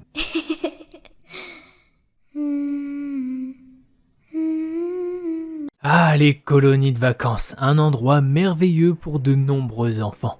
On se fait de nouveaux amis, une petite amourette pour certains, et pour d'autres, c'est l'horreur absolue. Eh bien, c'est ce que je vous propose de découvrir. L'histoire que je vais vous raconter, c'est celle de Tommy. Et vous voyez, Tommy, c'est pas vraiment le genre de gamin qui adore les colonies de vacances. Il a 11 ans et franchement, il aurait préféré passer l'été chez lui à jouer à la console ou bouquiner dans sa chambre. Les colonies, il en a jamais fait et ça l'emballait pas trop. Mais bon, ses parents, ils avaient décidé que ce serait bien pour lui. Surtout depuis qu'ils ont divorcé l'année dernière. Sa mère, elle pensait que ça l'aiderait à s'ouvrir un peu, à se faire des potes. Bref, voilà Tommy dans ce vieux bus pourri, au milieu de gamins qu'il connaît même pas. Direction, une colonie paumée dans une forêt. Le genre d'endroit où dès que tu t'éloignes de la ville, t'as l'impression que le réseau disparaît et que tu vas jamais en sortir. Et comme si ça suffisait pas, plus il s'enfonçait dans la forêt, plus le ciel devenait gris, presque flippant. Ça donne direct une mauvaise ambiance, vous voyez ? Le bus s'arrête enfin après des heures dans un nuage de poussière. Et là, devant eux, il y a cette grande baraque en bois. On dirait un vieux truc tout déglingué, genre une maison hantée, mais sans les fantômes. Et autour, la forêt, des arbres partout, serrés les uns contre les autres, et juste à côté, un lac. Mais pas un joli lac avec des reflets du soleil et tout, non, un truc sombre, où l'eau est tellement calme que ça en devient presque chelou. Tommy descend du bus et il sent direct que ça va être la galère. Les moniteurs les attendent alors devant le bâtiment. Il y en a 6, tous avec des t-shirts moches aux couleurs de la colonie. Ils sourient pas. C'est pas du tout le genre de mec cool que t'espères rencontrer. Il y a un type, le plus grand, avec le crâne rasé, qui a l'air particulièrement flippant. Il regarde les gosses comme s'il les jugeait tous. Et Tommy sent que ça va pas le faire avec lui. Allez, bougez-vous, on n'est pas là pour rigoler, balance l'un des moniteurs déjà agacé. Tommy prend son sac et suit les autres en direction des dortoirs. Les dortoirs, c'est pas mieux que la maison principale. C'est un truc en bois, un peu comme un vieux chalet, mais sans le côté sympa. À l'intérieur, c'est encore pire. Les lits sont des vieux matelas posés sur des cadres en métal rouillé. Pas de déco, rien pour rendre l'endroit un peu cool. Tout est froid, vide. Tommy se dit qu'il aurait bien aimé rester chez lui, au chaud, dans son lit, avec sa console et sa tranquillité. Il trouve son lit, balance son sac dessus et regarde les autres gosses. Il y en a qui ont l'air un peu nerveux et d'autres qui se la jouent cool. Mais Tommy il est pas dans le délire de se faire des potes. Il préfère rester dans son coin, observer. De toute façon, il sait déjà que ça va être long ces 2 semaines. Les moniteurs débarquent dans le dortoir et là, tu sens direct qu'ils sont pas là pour rigoler. Bon, les règles ici c'est simple. Vous faites ce qu'on vous dit, quand on vous le dit. Si vous avez un problème, vous venez m'en parler. Dit Mark, le grand mec flippant au crâne rasé. Mais croyez-moi, vous voulez, pas de problème. Et là, Mark fixe Tommy un peu plus longtemps que les autres. Un genre de regard qui te fait comprendre que t'as intérêt à filer droit. Tommy, il baisse les yeux, il essaye de pas se faire remarquer. Mais il sait déjà que Mark, c'est pas le genre de mec à lâcher l'affaire. Ce type-là, il va lui faire vivre un enfer. Le reste de la journée, c'est encore pire. Il commence direct avec les activités de groupe. Mais Tommy, il reste toujours un petit peu à l'écart. Et même là, les moniteurs le lâchent pas des yeux. Surtout Mark. C'est comme s'il savait déjà que Tommy, il était différent des autres. Plus facile à embêter, peut-être. Le soir, ils font un feu de camp au bord du lac. Normalement, ça devrait être sympa, non? Sauf que l'ambiance est un petit peu bizarre. Les moniteurs, ils restent en retrait, en train de discuter entre eux. Les enfants essayent de se détendre, mais Tommy, il peut pas s'empêcher de regarder le lac. Il y a quelque chose de pas net avec cet endroit. L'eau est tellement calme, presque trop. Et puis, il y a la forêt qui fait un cercle autour de tout ça, comme si elle les observait. Quand il retourne enfin au dortoir, Tommy se glisse sous les draps. Mais il sait que cette colonie, ça va pas être de tout repos. Et surtout, il a un mauvais pressentiment. Mark, avec son sourire bizarre et son attitude flippante, c'est pas un bon signe. Pas bon du tout. Dès le lendemain, Tommy se rend compte que les choses vont partir en vrille, et rapidement. Il est à peine 8h du matin qu'ils sont déjà tous dehors pour une sorte de réveil musculaire. Tous les enfants alignés à faire des pompes et des abdos, sous les ordres de Mark et des autres moniteurs. Tommy, lui, galère. Pas qu'il soit particulièrement faible, mais bon, c'est pas un athlète non plus. Mark le repère direct. Bah alors, t'as du mal? T'es sûr que t'as 11 ans? On dirait un bébé qu'il balance avec son air moqueur. Les autres gamins se marrent. Tommy sent la gêne monter, mais il dit rien. Il garde la tête baissée et essaye de suivre le rythme, mais c'est clair que Mark le lâchera pas.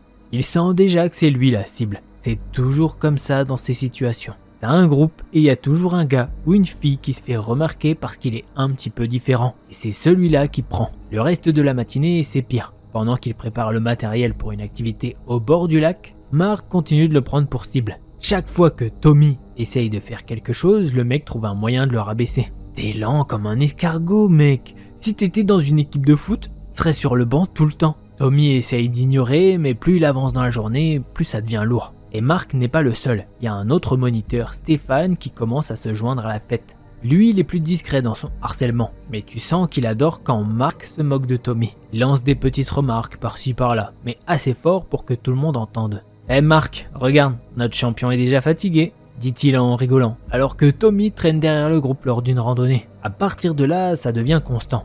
Chaque activité, chaque moment de la journée est une nouvelle occasion pour Mark ou Stéphane de se moquer de lui. Parfois, il lui demande de faire des trucs juste pour le plaisir de le voir échouer, comme porter du matériel beaucoup trop lourd pour lui. Et le pire, c'est que les autres enfants commencent à suivre. Tu sais comment c'est, quand des adultes montrent l'exemple, les gamins imitent.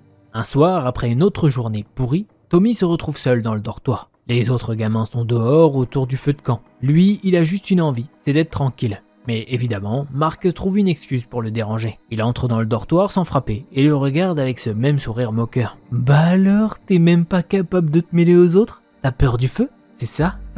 Tommy ne répond toujours pas. Il sait que s'il réplique, ça va être pire. Alors il garde le silence. Mais ça énerve Mark. « Ah, t'es muet en plus. Écoute, ici t'es pas chez toi. Tu fais ce qu'on te dit. Et si t'es pas content, tu peux aller te plaindre. Mais crois-moi, ça servira à rien. » Tommy serre les dents, il sait pas quoi faire, ni quoi dire. Il a juste envie de disparaître, de se fondre dans le mur. Chaque mot que Mark dit, c'est comme une claque invisible. Mais dans sa tête, quelque chose commence à changer. Il se dit que ça peut pas continuer comme ça. Il sait qu'il n'a personne à qui en parler. Pas ses parents qui sont loin, ni même les autres moniteurs qui sont en grande partie du côté de Mark. Les jours passent et ça ne fait qu'empirer. Mark le fait courir plus longtemps que les autres, lui donne toujours les pires tâches à faire, comme nettoyer les toilettes ou ramasser les déchets du camp. Le harcèlement, c'est devenu quotidien, et Tommy commence à perdre espoir. Les autres enfants ont arrêté de lui parler, soit parce qu'ils ont eu peur de Mark, soit parce qu'ils trouvent ça plus drôle de se moquer aussi. Un jour, alors qu'ils sont au bord du lac, Mark pousse le bouchon encore plus loin. Il demande à Tommy de traverser le lac en canoë tout seul, alors qu'il n'a jamais fait ça avant. Il sait que Tommy va galérer, et c'est justement ce qui l'amuse. Tommy hésite, il regarde l'eau sombre et calme, et il a ce pressentiment, cette peur au fond de lui. Mais il sait que s'il refuse, ça va être encore pire. Alors il monte dans le canoë, les mains tremblantes, et commence à ramer. C'est là que tout bascule. Le canoë se renverse au milieu du lac, et Tommy se retrouve dans l'eau froide. Le choc est brutal, il panique, essaye de nager, mais l'eau est glacée, et il perd vite ses forces. Les autres gamins se mettent à crier, et même Stéphane paraît inquiet. Mais pas Mark, lui il reste là, les bras croisés, un sourire en coin, comme s'il s'en fichait complètement. Finalement, c'est Stéphane qui se jette à l'eau pour aller chercher Tommy. Il le ramène au bord, tremblant de froid, mais bien vivant. Pourtant, même à ce moment-là, Mark ne laisse pas tomber. « Allez, lève-toi, c'est pas la mer à boire. Si t'avais un peu plus de courage, t'aurais pas fini dans l'eau comme une pierre. » C'est là que Tommy comprend que ce mec est pas juste un connard. Il est vraiment dangereux. Ce type est prêt à tout pour le faire plier. Mais Tommy sait qu'il n'aura pas de soutien ici. Il est tout seul. Et ça, c'est juste le début du cauchemar. Après plusieurs jours de galère, un truc un peu inattendu arrive. Les moniteurs annoncent une sortie au village le plus proche. Tommy, lui, voit ça comme une pause. Il en peut plus du camp, des forêts, du lac et surtout de Mark. Il se dit qu'une journée loin de tout ça, même si c'est juste pour quelques heures, ça peut pas faire de mal. Le bus, cette fois-ci, les emmène hors de la forêt. Petit à petit, les arbres se font moins serrés et les routes moins sinueuses, jusqu'à ce qu'ils arrivent dans un village. C'est un bled perdu, tu vois, pas très grand, mais avec un certain charme. Des vieilles maisons en pierre, une petite place avec un marché, et surtout, des gens normaux. Rien à voir avec l'ambiance flippante du camp. Dès qu'ils descendent du bus, Mark reprend son rôle de tyran. Il siffle et ordonne aux gamins de rester en groupe, de pas faire de conneries. Comme d'habitude, il garde un œil sur Tommy, comme s'il cherchait le moindre prétexte pour le rabaisser. La matinée passe tranquille, les gosses se baladent, achètent des trucs au marché avec l'argent que leurs parents leur ont donné. Tommy, lui, reste en retrait.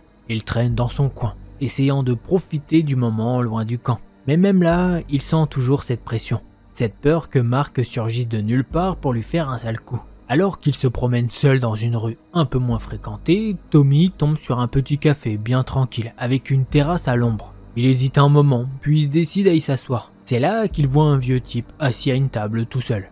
L'homme doit avoir dans les 50 ans, un visage marqué par le temps, un regard tranquille mais perçant. Il fume une clope et son café est à moitié bu. Tommy sait pas trop pourquoi, mais il se sent attiré par cet homme. Peut-être parce qu'il a l'air d'être tout l'inverse de Mark et des autres moniteurs. Il semble calme, posé, et surtout, il le regarde pas comme un moins que rien. Sans trop y réfléchir, Tommy s'installe à une table juste à côté. Il commande un soda avec les quelques pièces qu'il a, et ils restent là, tous les deux, dans un silence confortable. Puis à un moment, l'homme le regarde et lui fait un signe de tête. « Ça va, gamin ?» qu'il demande d'une voix rauque, avec l'accent du coin. Tommy, surpris qu'on lui parle gentiment, hoche la tête. Mais l'homme voit bien que quelque chose cloche. « T'as pas l'air en forme. C'est la colonie qui te fait ça ?» Au début, Tommy dit rien. Il veut pas vraiment en parler, surtout à un inconnu. Mais l'homme semble patient, et surtout, il a pas ce regard de jugement. Alors, au bout d'un moment, Tommy finit par lâcher. « Ouais, c'est les moniteurs. Il y en a un qui est toujours sur mon dos. » L'homme, il écoute, sans couper, sans poser trop de questions. Il laisse Tommy vider son sac. Il lui raconte comment Mark le harcèle, comment les autres moniteurs le laissent faire, et comment ça devient de plus en plus insupportable. Tommy garde pour lui les pires moments, mais il parle quand même de tout ce qu'il a sur le cœur. Quand il a fini, l'homme reste silencieux pendant un moment. Puis il écrase sa clope dans le cendrier et regarde Tommy avec un air sérieux. Ces mecs-là, ils savent pas qu'ils s'en prennent. Faut jamais laisser quelqu'un te traiter comme ça. Tu m'entends ? Qu'il dit doucement. Tommy sait pas quoi répondre. L'homme a l'air sincère, mais qu'est-ce qu'il pourrait faire, lui ? C'est juste un vieux gars du village, pas un super-héros. T'inquiète pas, ça va s'arranger, continue l'homme. Sur le coup, Tommy comprend pas trop ce que ça veut dire, mais quelque chose dans le ton de l'homme le rassure. Il sent un poids se lever, comme si pour la première fois depuis des jours, il avait enfin un peu d'espoir. Même si au fond, il sait pas trop pourquoi. Avant que Tommy puisse répondre, un coup de sifflet retentit dans la rue. C'est Mark, évidemment. Il rassemble les gosses pour les faire remonter dans le bus. Tommy se lève, lançant un regard rapide à l'homme, qui lui fait un signe de la tête, comme pour dire « T'inquiète, ça va aller ». Tommy retourne vers le groupe, le cœur un peu plus léger. Il sait pas pourquoi, mais parler à cet homme, même s'ils se connaissent pas, ça lui a fait du bien. C'était juste un moment de pause, mais ça a compté. En montant dans le bus, il jette un dernier coup d'œil vers la terrasse, mais l'homme est déjà parti. Disparu, comme s'il n'avait jamais été là. Le bus démarre et avec lui, la boule dans le ventre de Tommy revient. Le retour au camp, c'est le retour à la réalité. Et Mark, avec son sourire moqueur, le fixe déjà, comme s'il avait quelque chose en tête pour la prochaine humiliation. Mais Tommy, lui, repense à ce que le vieux lui a dit. Peut-être que, d'une façon ou d'une autre, les choses vont s'arranger. Peut-être pas comme il l'imagine, mais qui sait. Le trajet de retour vers le camp est long, plus long qu'à l'aller. Le bus file à travers les petites routes de campagne, les arbres défilent par les fenêtres. Mais Tommy, lui, est perdu dans ses pensées. Il repense encore et encore à l'homme du village. Son regard, sa voix, tout ça le hante un peu. Il se demande ce que ce type voulait vraiment dire avec son « ça va s'arranger ». Peut-être que c'était juste une façon de parler, une manière de le rassurer. Mais il y avait un truc dans son ton, comme une promesse. Le bus ralentit et finit par se garer devant l'entrée du camp. C'est là que Tommy sent la boule dans son ventre revenir d'un coup. L'euphorie de la pause est déjà loin derrière, et la réalité du camp le rattrape vite. Mark, avec son air de chef de meute, descend du bus en premier, suivi par les autres moniteurs. Les enfants traînent derrière, et Tommy, lui, fait tout pour rester invisible. Mais il le sait, il peut pas échapper à Mark. Dès qu'ils sont tous sortis du bus, Mark l'attrape du regard. Et Tommy sait que la journée va pas bien se terminer. Bon, les enfants, on rentre dans les chalets et on prépare le dîner. Pas de temps à perdre, crie Mark avec son habituel ton autoritaire. Tommy fait ce qu'on lui dit, mais il sent que quelque chose a changé. Depuis qu'il a parlé au vieux gars, il voit les choses différemment. Avant, il encaissait tout sans rien dire, comme si c'était normal. Mais là, il commence à bouillir intérieurement. Chaque mot de Mark, chaque moquerie qu'il balance lui fait de plus en plus mal. Mais ça le rend aussi de plus en plus en colère. Il sait qu'il peut pas continuer à se laisser faire. En revenant au chalet, Mark fait encore un commentaire pourri à voix haute. « Alors, Tommy, t'as trouvé un coin tranquille pour pleurer au village, c'est ça ?» lance-t-il en ricanant, bien sûr, assez fort pour que les autres entendent. Les autres moniteurs sourient, mais Stéphane, lui, regarde Tommy avec un air un peu différent. Stéphane, il a jamais été aussi méchant que Mark, mais il a jamais levé le petit doigt non plus pour aider Tommy. Peut-être qu'il commence à voir que Mark pousse les choses trop loin, mais il dit rien, il suit, comme d'hab. Tommy, lui, serre les poings et continue de marcher sans répondre. Il sent les regards peser sur lui, mais il garde la tête baissée. C'est toujours la même chose, pas la peine d'essayer de se défendre, ça finirait mal. Mais ce soir-là, quelque chose est différent. Il y a une tension dans l'air, comme si tout le monde sentait que quelque chose allait se passer, sans savoir quoi. Les autres enfants commencent à remarquer que Mark va vraiment trop loin avec Tommy, même ceux qui rigolaient au début. Ils commencent à se taire. Le silence entre les blagues se fait plus long, plus gênant. Le dîner se passe dans un silence tendu, les gamins mangent en vitesse, les moniteurs discutent entre eux comme si de rien n'était. Mais Tommy, lui, se sent comme un lion en cage. Il fait tout pour éviter Mark, mais c'est comme si ce type avait décidé de rendre la soirée encore pire que les autres. Une fois le repas terminé, Mark demande à Tommy de rester pour nettoyer la salle à manger. Bien sûr, il le fait juste pour l'emmerder. Il lui balance un balai et le laisse là, seul pendant que les autres retournent à leur chalet. Fais ça bien, hein, sinon t'auras droit à une autre punition demain. Mark claque la porte en sortant, laissant Tommy seul dans la pièce sombre. Tommy respire un grand coup, le silence est lourd, et dans sa tête, les mots du vieux gars résonnent encore. Il sait pas trop pourquoi, mais il a l'impression que tout va se casser la gueule bientôt.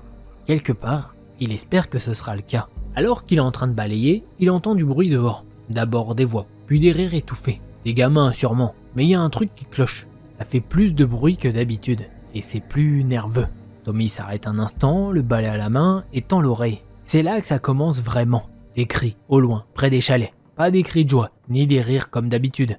Des cris plus graves, plus paniqués. Tommy pose le balai, son cœur s'accélère. Il s'avance vers la porte, hésite puis sort. Dehors, la nuit est tombée, et la lumière des lampes du camp éclaire à peine les sentiers entre les chalets.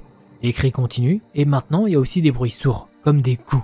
Il avance, son cœur battant de plus en plus vite. Les bruits viennent des chalets, où logent les moniteurs. Plus il s'approche, plus il distingue des silhouettes. Il y a du mouvement, beaucoup trop pour que ça soit normal. Et soudain, il voit des hommes, masqués, habillés de noir, en train de frapper quelqu'un à terre. Tommy se fige. Il reconnaît Mark allongé, se tenant le ventre, alors qu'un des hommes lui donne un coup de pied. Un autre moniteur essaye de s'enfuir, mais il est rattrapé et plaqué au sol.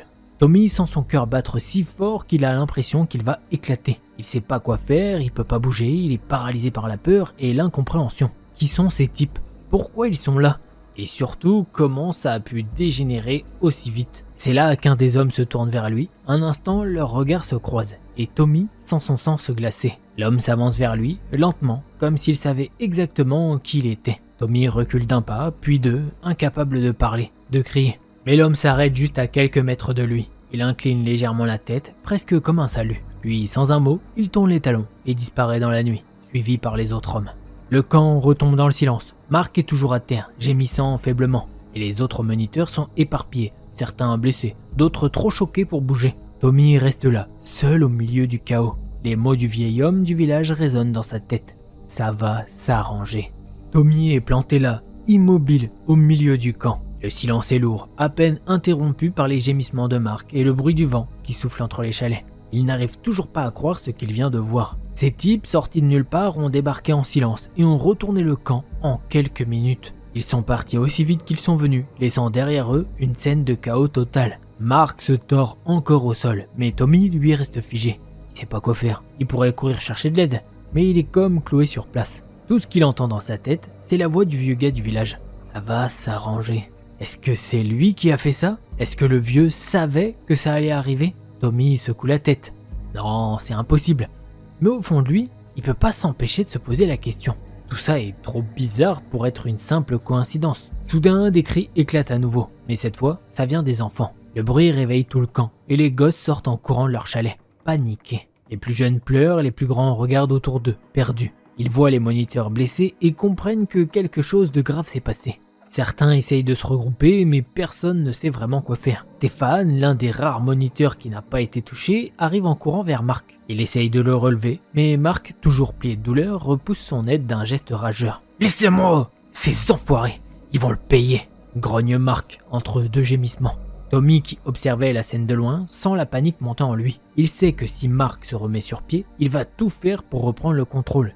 Et ça risque d'être encore pire pour lui. Mark est en colère et Tommy devine qu'il va chercher à se venger de tout ça. Peut-être même de lui. Pendant que Stéphane essaye tant bien que mal de gérer la situation, Tommy voit une opportunité. Avec tout le chaos autour de lui, personne ne fait attention à lui. C'est peut-être le moment de s'éclipser, de disparaître un instant. Sans réfléchir, il tourne les talons et s'enfonce dans les bois, loin du camp. Les branches craquent sous ses pieds et l'obscurité l'entoure rapidement. Il avance en tâtonnant, essayant de mettre le plus de distance possible entre lui et les cris qui résonnent encore derrière lui. Son cœur bat à toute vitesse, mais étrangement, il se sent plus en sécurité dans cette forêt sombre qu'au milieu du camp. Il finit par s'arrêter près du lac. L'eau est calme, presque immobile, et le reflet de la lune éclaire à peine la surface. Tommy s'assoit sur un rocher, essayant de calmer sa respiration. C'est comme si tout s'était effondré autour de lui. Ce camp, cette colonie, tout ce qu'il a enduré depuis qu'il est là, tout semble partir en fumée. Alors qu'il contemple l'eau, il entend des pas derrière lui. Son cœur rate un battement. Il se retourne d'un coup, s'attendant à voir Mark ou un des moniteurs. Mais c'est pas eux, c'est l'homme du village. Tommy le regarde, figé, incapable de parler. Comment est-ce qu'il est arrivé là? Comment il savait où le trouver? Le vieil homme s'approche calmement, sans un mot. Il s'assoit à côté de Tommy, les yeux fixés sur le lac. Il reste là, silencieux, pendant ce qui semble être une éternité. Puis l'homme parle, d'une voix basse et tranquille. « T'inquiète pas, gamin, tout est sous contrôle. » Tommy le regarde, complètement perdu. « Sous contrôle? Comment ça, sous contrôle? Rien n'est sous contrôle. Le camp est en ruine, les moniteurs ont été attaqués, et lui, il a l'impression que tout va de travers. C'est toi? C'est toi qui as fait ça, hein? Les types qui sont venus ?» commence Tommy, hésitant. Le vieil homme se tourne vers lui, un sourire mince aux lèvres, mais il répond pas directement. Il se contente de fixer Tommy, son regard mystérieux, presque rassurant. Il fallait que quelqu'un fasse quelque chose. Ces types, ils avaient été trop loin. Toi, tu méritais pas ça. Personne ne mérite ça. Tommy déglutit, incapable de parler. Il sent une étrange combinaison de soulagement et de peur. Ce gars, il a fait ce qu'il pouvait imaginer. Il a réglé les comptes, mais à quel prix? Qu'est-ce qui va se passer maintenant? Demande Tommy, la voix tremblante. Le vieil homme reste silencieux un moment, avant de reprendre doucement. Ça dépend de toi. Tu peux retourner au camp, faire comme si de rien n'était, ou tu peux partir. Aller où tu veux. Partir? Tommy y avait jamais pensé. Où est-ce qu'il irait? Et surtout, comment il pourrait fuir tout ça? Et toi? Pourquoi tu fais ça? Pourquoi tu m'aides? Demande Tommy, cherchant des réponses. Le vieux le fixe, ses yeux brillants dans l'obscurité.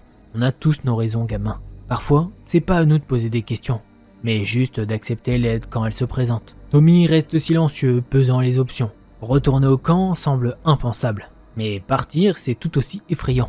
Il sait pas quoi faire, mais une chose est claire, il pourra jamais oublier ce que cet homme a fait pour lui. Le vieil homme se lève, jette un dernier regard à Tommy, puis commence à s'éloigner. Avant de disparaître dans les bois, il se tourne une dernière fois. Bonne chance, gamin. Et puis il est parti, avalé par la forêt. Tommy reste seul au bord du lac, avec plus de questions que de réponses. Le camp est en ruine, les moniteurs sont hors jeu et lui il a devant lui un futur incertain. Et pour la première fois depuis longtemps, il sent qu'il a enfin le contrôle. Le soleil n'a même pas encore tout à fait percé à travers les arbres quand Tommy se réveille. Il est toujours au bord du lac, le corps raide après avoir passé la nuit à moitié assis, à moitié allongé sur ce rocher. Il a du mal à se rappeler s'il a vraiment dormi ou s'il a juste flotté dans une espèce de brouillard toute la nuit. Ce qu'il sait, c'est que ce matin, tout est différent. Il se lève lentement et se dirige vers le camp. À chaque pas, son esprit est encore plein des images de la veille. Les cris, les coups, les hommes en noir et cet étrange échange avec le vieux. Tout ça tourne en boucle dans sa tête. Mais là, c'est plus la peur qui domine.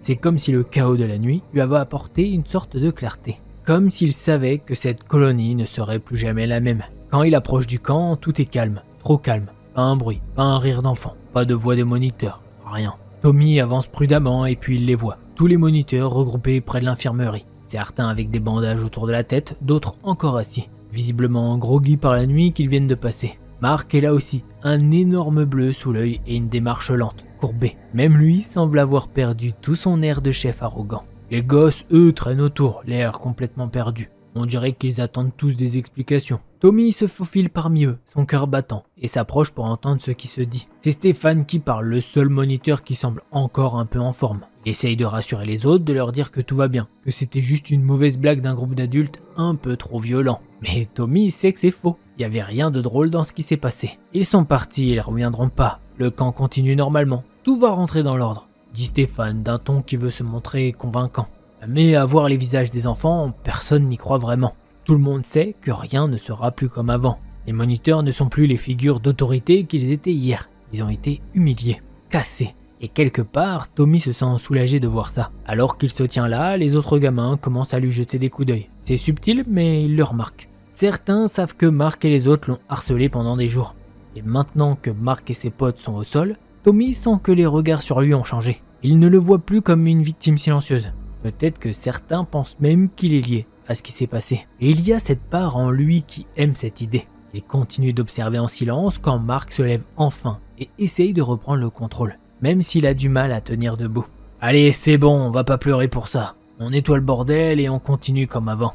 Mais tout le monde le regarde bizarrement. Il n'a plus le même poids dans la voix. Même Stéphane le fixe avec une expression de doute. Les moniteurs essayent tant bien que mal de rassembler les enfants pour commencer la journée. Mais la tension est palpable. Tommy lui reste en retrait, observant. Il sait que quelque chose a changé définitivement. Même Mark a perdu sa toute-puissance. Ce camp, qui avait été un enfer pour lui, n'est plus le même. Soudain, Stéphane s'approche de lui. C'est la première fois qu'il a fait ça depuis le début de la colonie. Il a un air fatigué, mais pas hostile. « Ça va, Tommy ?» demande-t-il doucement. Tommy hoche la tête sans vraiment savoir quoi répondre. Il attend presque une question, un truc du genre. « Tu sais quelque chose sur ce qui s'est passé cette nuit ?» Mais la question ne vient pas. Stéphane le regarde un instant, puis soupire. « Écoute, je sais que Mark a été dur avec toi. Si t'as besoin de parler, tu sais où me trouver. » Tommy le fixe, surpris. C'est comme si tout d'un coup, il se rendait compte qu'ils avaient été trop loin avec lui. Comme si cette attaque de la nuit les avait forcés à prendre conscience que les choses avaient dérapé. Il hoche la tête encore une fois, mais intérieurement, il se dit que c'est trop tard. Stéphane pouvait bien venir lui parler maintenant, mais où était-il avant ? Alors que Stéphane s'éloigne, Tommy regarde autour de lui. Le camp est encore là, les chalets n'ont pas bougé, mais rien ne sera plus pareil. Il se sent un peu plus fort, plus maître de ce qui lui arrive. Le reste de la matinée se passe dans un étrange calme. Les enfants suivent les moniteurs sans poser de questions, mais on sent que la dynamique a changé. Tommy sent les regards des autres enfants sur lui, certains curieux, d'autres pleins de respect. Il sait que cette nuit a tout changé pour eux aussi. Mark et les autres moniteurs ne sont plus invincibles. Leur petit règne a pris fin. Alors que l'heure du déjeuner approche, Tommy se sent plus léger, plus libre. Il ne sait pas si les hommes en noir reviendront, ni s'il reverra un jour le vieil homme du village. Mais une chose est sûre, cette colonie ne lui fera plus jamais peur. Et voilà, c'est comme ça que se termine ce thread d'horreur qui, ma foi, est long, bien long quand même, mais vraiment trop bien. Trop bien, malheureusement, un peu trop réel. J'aime pas ça, parce qu'on parle d'harcèlement, et si jamais, je vous en conjure, si par exemple il y en a qui m'écoutent et qui sont à l'école, ou enfin collège, lycée, etc., dans un endroit scolaire si possible, parce que c'est quand même un peu là où il y a le plus de bullying, si je peux dire, de harcèlement, eh bien, agissez, faites quelque chose, ne restez pas là sans rien faire, même si vous n'êtes pas la personne qui bully, essayez peut-être d'avoir le CPE ou une figure d'autorité pour que ça c'est pas lieu d'être. Allez, on passe au prochain thread d'horreur. Avant de vous raconter cette histoire, je vous fais un petit trigger warning, ça va parler de violence envers les animaux. Et d'ailleurs, c'est aussi une histoire abonnée. Voilà. Pauline veut nous raconter une histoire qui se passe en ce moment, là où elle vit, et qui lui fait vraiment peur. Elle habite dans un petit village, dans une cité où elle a grandi. C'est un endroit où tout le monde se connaît, vu qu'il n'y a pas beaucoup de monde. Il y a quelques années, sa sœur habitait dans le même village, juste au bout de la rue. Un matin, vers 10h, sa sœur l'appelle en panique, en criant qu'elle a besoin d'aide.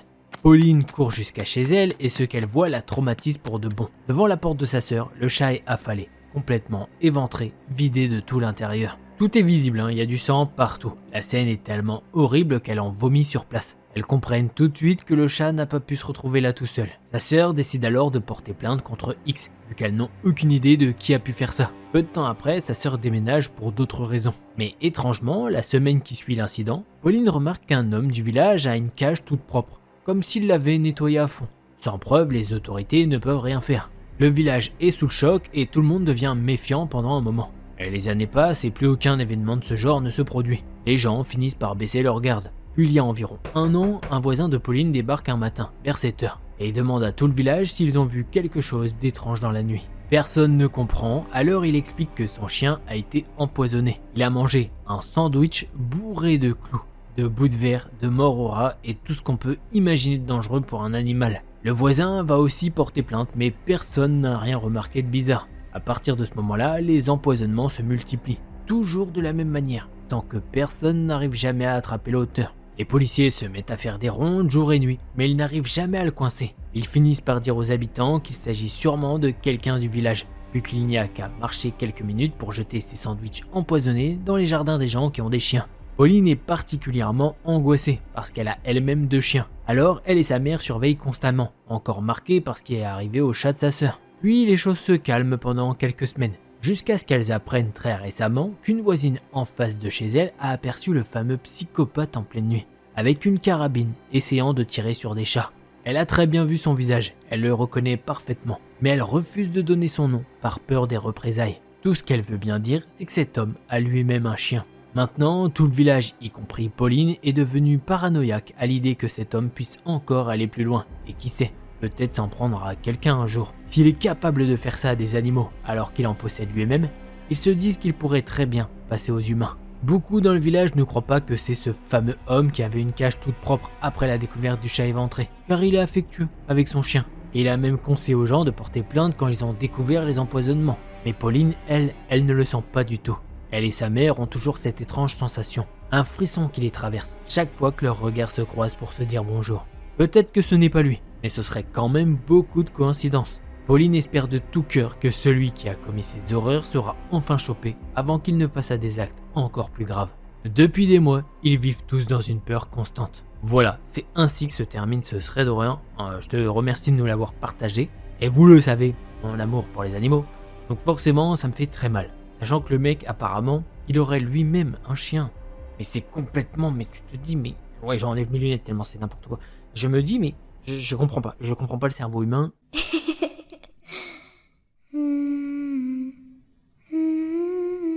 Ah, le Starbucks, un endroit chaleureux pour se détendre et prendre un petit café, c'est comme une sorte de petit refuge. Eh bien, que dites-vous si je vous disais que le Starbucks peut même sauver des vies? Allez, on va découvrir ça de suite.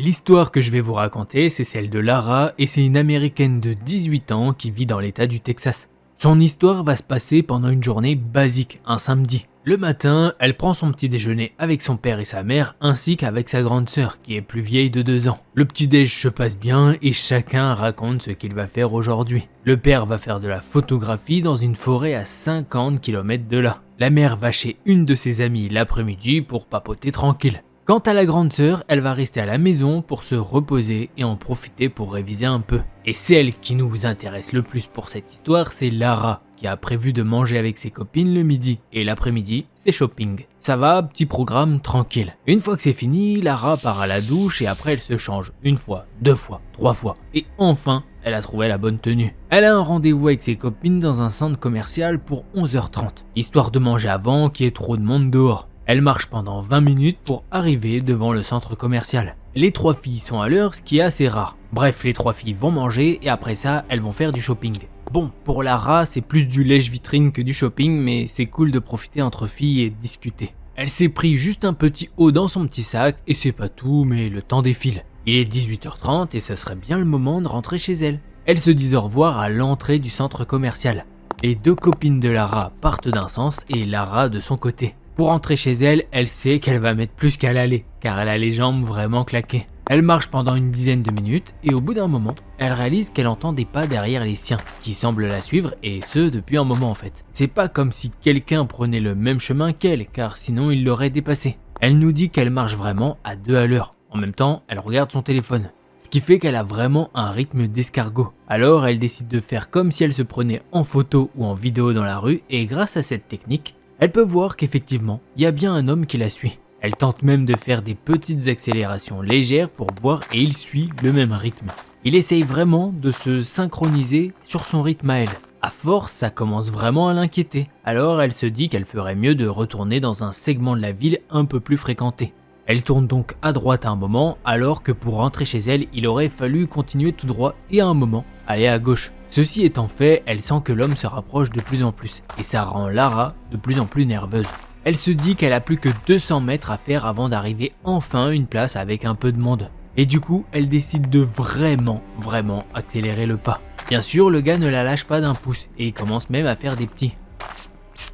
Lara, elle est limite en train de trottiner et elle arrive dans un endroit qui donne accès à plusieurs boutiques. Elle rentre justement dans la première qu'elle voit. C'est un Starbucks, sauf que quand elle rentre, le gars est vraiment collé à elle. Il n'y a même pas 1 mètre qui les sépare.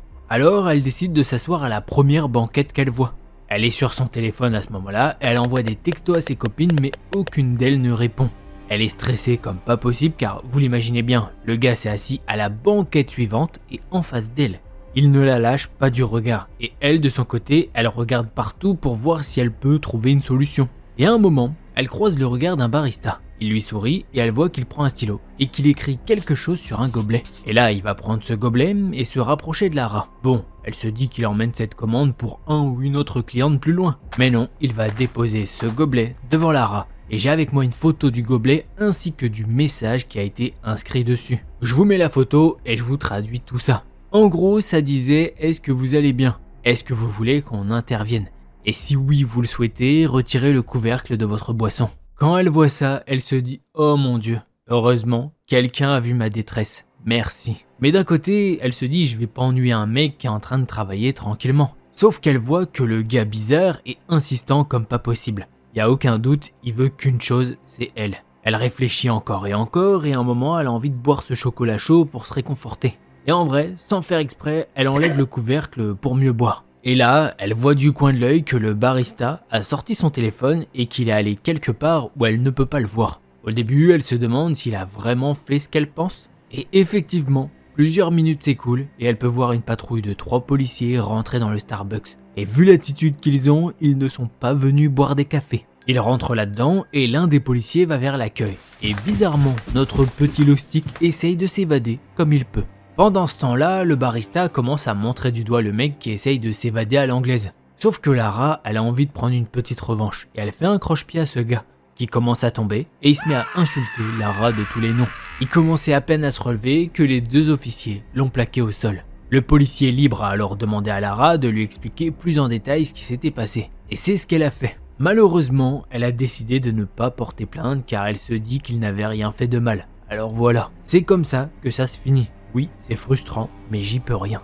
Et oui, la photo du gobelet, elle a été faite après, pas dans le Starbucks. Elle avait d'autres choses à gérer à ce moment-là. Alors pour une fois, je suis content. Le barista, il a bien fait son boulot, le mec il est là. Hop, il a dû voir, il a dû sentir la peur chez Lara. Il a dû se dire, bon, là le petit café, hop, je vais lui donner gratos. Alors je sais pas si c'était un café ou un chocolat chaud, je sais pas trop. Mais en tout cas, il a géré en mode, retire le couvercle si tu veux de l'aide. Et alors elle... Je pense qu'à un moment, elle l'aurait fait, quoi. Je pense que la situation, elle était bizarre, quoique, je sais pas. En fait, je vois pas l'intérêt de ressortir du truc, parce que clairement, il l'aurait suivi de nouveau. Donc, vraiment, heureusement que elle a retiré le couvercle sans en faire gaffe, quoi. Bravo à la police aussi qui a intervenu, pour une fois, des fois, parce que des fois, non, il t'a suivi, c'est tout, on s'en fout. Et Lara, qui malheureusement n'a pas porté plainte, je pense qu'elle aurait pu tenter une main courante, un truc, en tout cas, je sais pas. En tout cas, c'est quand même très bizarre, le mec était trop chelou. Bref, conclusion bien trop longue, on va passer au second thread horaire. En très gros, ça dit « Est-ce que vous allez bien ?» c'est la bouteille d'eau qui vient de péter. Voilà, elle a pété. Elle a fait un bruit de machin. Voilà, super, ce sera dans le petit bonus. Voilà, vous voyez, des fois, il y a des petites phrases, elles sont cutées comme ça, il y a un bruit, quelque chose, et bah là, c'était une bouteille d'eau qui a décidé de splouch. Voilà, on va refaire la prise, c'est tout.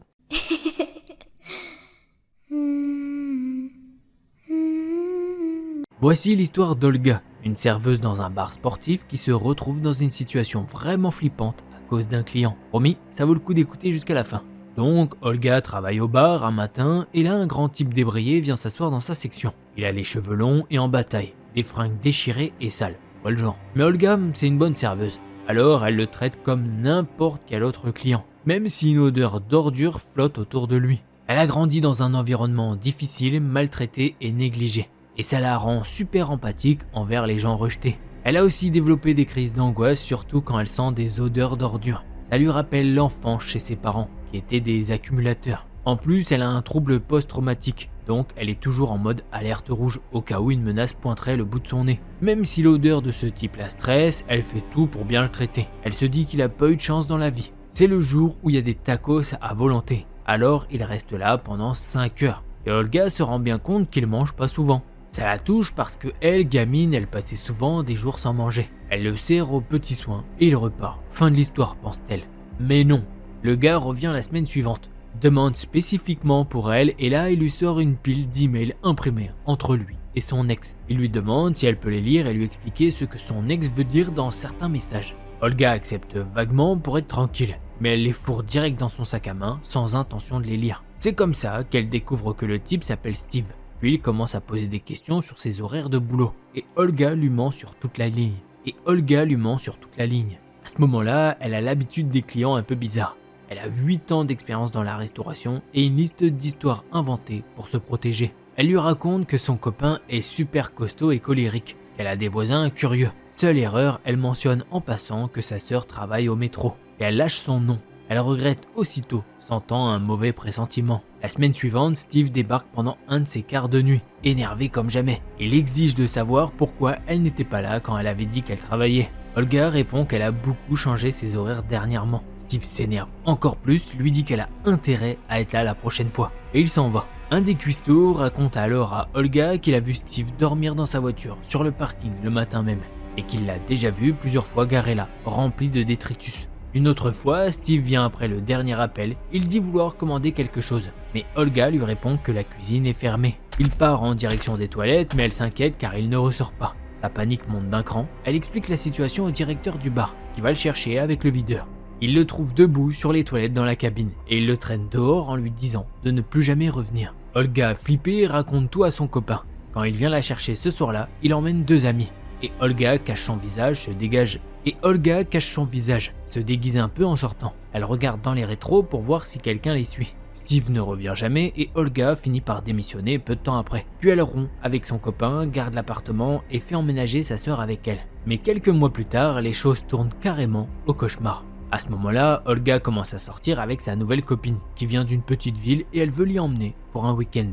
Quand elle rentre, l'une des vitres de la fenêtre à plusieurs carreaux est brisée. Olga demande à sa sœur si elle sait ce qui s'est passé, mais elle n'a rien remarqué. Elle n'a même pas quitté la maison du week-end et n'a pas entendu de verre se briser ni rien de bizarre. Plus elles y réfléchissent, plus c'est flippant, parce que ça n'a rien d'une tentative de cambriolage classique. Déjà, elles sont fauchées, il n'y a absolument rien de valeur chez elles, ce que n'importe qui pourrait voir d'un coup d'œil en regardant par la fenêtre. Olga, qui est du genre hyper prévoyante, a mis des stores sur toutes les fenêtres, avec quelques trous que ses chats ont fait. Donc elle a déjà vérifié plusieurs fois ce qu'on peut voir à l'intérieur. Mais ce qui rend la scène encore plus louche, c'est que la vitre a été retirée de la façon super discrète, sans bruit. La personne savait que quelqu'un était chez elle et a fait attention à ne pas se faire entendre. Et puis c'est la première nuit depuis plus d'1 an qu'Olga est hors de la ville. Elle n'a rien posté sur Facebook, juste mentionné à quelques bons amis. Le lendemain soir, elles entendent les chiens des voisins aboyer et grogner, puis des pas dans leur cour. Olga attrape son arme, se glisse dans le salon à côté de la cour et tend l'oreille, en mode reste calme. Est-ce un truc à 4 pattes ou à 2 pattes? Dès qu'elle capte que c'est un bipède, elle commence à allumer et éteindre la lumière pour faire croire à l'intrus qu'elle font signe à un voisin. Ça fonctionne et la personne s'en va. Encore une preuve que ce n'était pas une simple tentative d'effraction, qui reviendrait le soir d'après dans la même maison. Olga et sa sœur finissent par acheter des tasers et du spray anti-guêpe. C'est moins cher et ça projette plus loin que le poivre. Parce qu'Olga n'a pas de permis pour armes et sa sœur n'en touche pas. Après ça, la semaine reste calme et sa sœur commence à se sentir plus en sécurité. Alors, Olga et sa copine décident de sortir le week-end suivant. Ce soir-là, elles se disputent pour un truc bête. Et quand la copine la ramène, Olga balance un billet de 20 dans la voiture en disant sarcastiquement « Tiens, voilà ma part de l'addition » et elle rentre en trombe. Sa copine réalise qu'elle est à seulement quelques rues. Alors, elle lui envoie un message pour dire qu'elle va revenir lui rendre le billet. Olga lui répond de ne pas le faire. Elle frappe à la porte. Olga, encore en colère, n'ouvre pas. Elle entend ensuite des pas s'approcher de la fenêtre de sa chambre, s'attendant à ce que sa copine frappe à la fenêtre pour qu'elle lui dise de déguerpir. Mais elle ne frappe pas et finit par partir. Sa copine lui envoie un message en disant qu'elle a glissé les 20 $ dans la porte moustiquaire. Olga va pour les récupérer, mais il n'y a rien. Olga répond à sa copine qu'elle n'a rien trouvé à la porte et demande si elle est vraiment passée par la fenêtre de sa chambre. Sa copine, surprise, lui dit qu'elle n'a jamais approché la fenêtre. Là, Olga comprend que quelqu'un les a observés de très près. En 3 minutes à peine, l'argent laissé par sa copine a disparu. Et le seul endroit d'où quelqu'un aurait pu surveiller, c'était leur cour arrière. En gros, la personne non seulement savait que sa copine venait pour la voir, mais elle savait aussi exactement où se trouvait sa chambre. Une semaine plus tard, elles entendent de nouveau des pas dans la cour. Olga refait sa petite routine, elle attrape son arme, se poste dans le salon et commence à allumer les lumières. Puis, elle a une idée. Elle fait clignoter les lumières à chaque pas qu'elle entend pour faire croire à l'intrus qu'il est observé. Au bout d'un moment, elle l'entend courir. Alors elle fonce jusqu'à l'œilleton et voit un grand type aux cheveux en bataille filer par l'allée. Même si elle ne voit pas bien son visage, la silhouette lui rappelle vaguement celle de Steve. C'est là qu'elle se souvient des emails que Steve lui avait laissés. Comme elle reste toujours sur ses gardes, elle avait remarqué que son nom complet y figurait et avait décidé de les garder au cas où. Elle récupère son nom de famille, fait une recherche dans les dossiers publics et tombe sur une photo d'identité récente. Quand elle la montre à sa sœur, son visage devient livide. Elle lui dit que oui, elle le connaît. Il sentait la poubelle et la mettait mal à l'aise. Elle explique qu'il était venu la voir plusieurs fois à son travail, l'interrogeant sans cesse et qu'elle n'oubliera jamais le sourire menaçant qu'il lui avait lancé dès qu'elle avait lâché son prénom. Elle se souvient du pur sentiment de terreur que ça lui avait inspiré. Olga se rend compte que Steve l'avait probablement suivi jusqu'à chez elle en vélo. Et qu'en fait, tout cela n'avait jamais concerné sa copine ou sa sœur. C'était elle qu'il voulait. Dès que sa sœur lui a dit ça, Olga appelle la police. Elle leur remet les emails et raconte tout, jusqu'au moindre détail comme le nom du cuisinier qui pourrait décrire la voiture de Steve. En une semaine, ils retrouvent la voiture, abandonnée au bord d'un lac. À l'intérieur, ils trouvent un tas de détritus, quelques affaires personnelles et surtout des centaines de pages avec ses pensées et ses plans complètement fous. Tout ce qu'il savait ou croyait savoir sur elle, sur sa sœur, les trajets entre chaque tramway pour retrouver sa sœur. Les détails de leur maison, des infos sur sa copine, tout y est. Le pire, c'est le plan qu'il avait écrit, ultra détaillé et ultra cru. Et attention, c'est hyper bizarre. Moi, je fais que lire ce qu'il y a décrit. Il voulait s'introduire chez elle, tuer sa sœur pour l'attendre, puis s'assurer qu'elle reste en vie pendant qu'il la découpait petit à petit et la mangeait, tout en la forçant à regarder pendant qu'il se masturbait. Phrase hyper glauque à dire. Moins de 24 heures après la découverte de la voiture, les flics retrouvent le corps de Steve dans le lac. Olga avait déjà un syndrome de stress post-traumatique, tout comme sa sœur, mais cet événement a empiré les choses. Sa sœur ne peut même plus travailler, et elles suivent toutes les deux une thérapie. Ça lui a pris des mois avant d'en parler, tellement ça la replonge dans l'angoisse. Mais elle s'est dit qu'il fallait que cette histoire soit racontée. Peut-être que ça peut aider quelqu'un d'autre. Et voilà, c'est comme ça que se termine ce thread horreur. Bon, je sais même pas si j'ai besoin de faire une conclusion, étant donné la dernière phrase là que j'ai dite à un moment. Voilà, je pense que j'ai tout dit, c'est n'importe quoi. Il est fou le gars. Enfin, il était. Apparemment, il n'est plus de ce monde. En tout cas, bon, la petite Olga et sa sœur vivent tranquillement maintenant. Enfin, un peu traumatisés quand même. Allez, on passe au prochain thread horreur.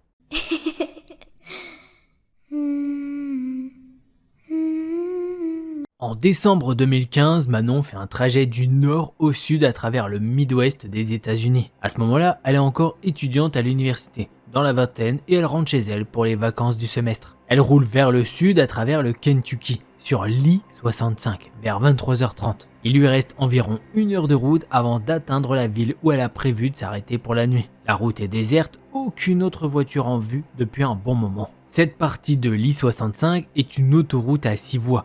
3 de chaque côté au sud du parc national de Mammoth Cave, juste au nord-est de Bowling Green dans le Kentucky. Manon est en train de changer la musique sur son téléphone quand, dans son rétroviseur, elle aperçoit une semi-remorque qui arrive derrière elle. Elle arrête ce qu'elle fait, éteint le téléphone et attend que le camion la dépasse. Mais au lieu de la dépasser complètement, le camion se cale à la hauteur de sa voiture et ajuste sa vitesse pour rester à côté d'elle. Ensuite, le chauffeur allume un projecteur qui éclaire directement à l'intérieur de la voiture de Manon, la lumière braquée en plein sur son visage. Elle ne comprend pas trop ce qu'il se passe parce qu'elle n'a jamais vu un camion faire un truc pareil. Le projeteur reste allumé pendant ce qui lui semble une éternité.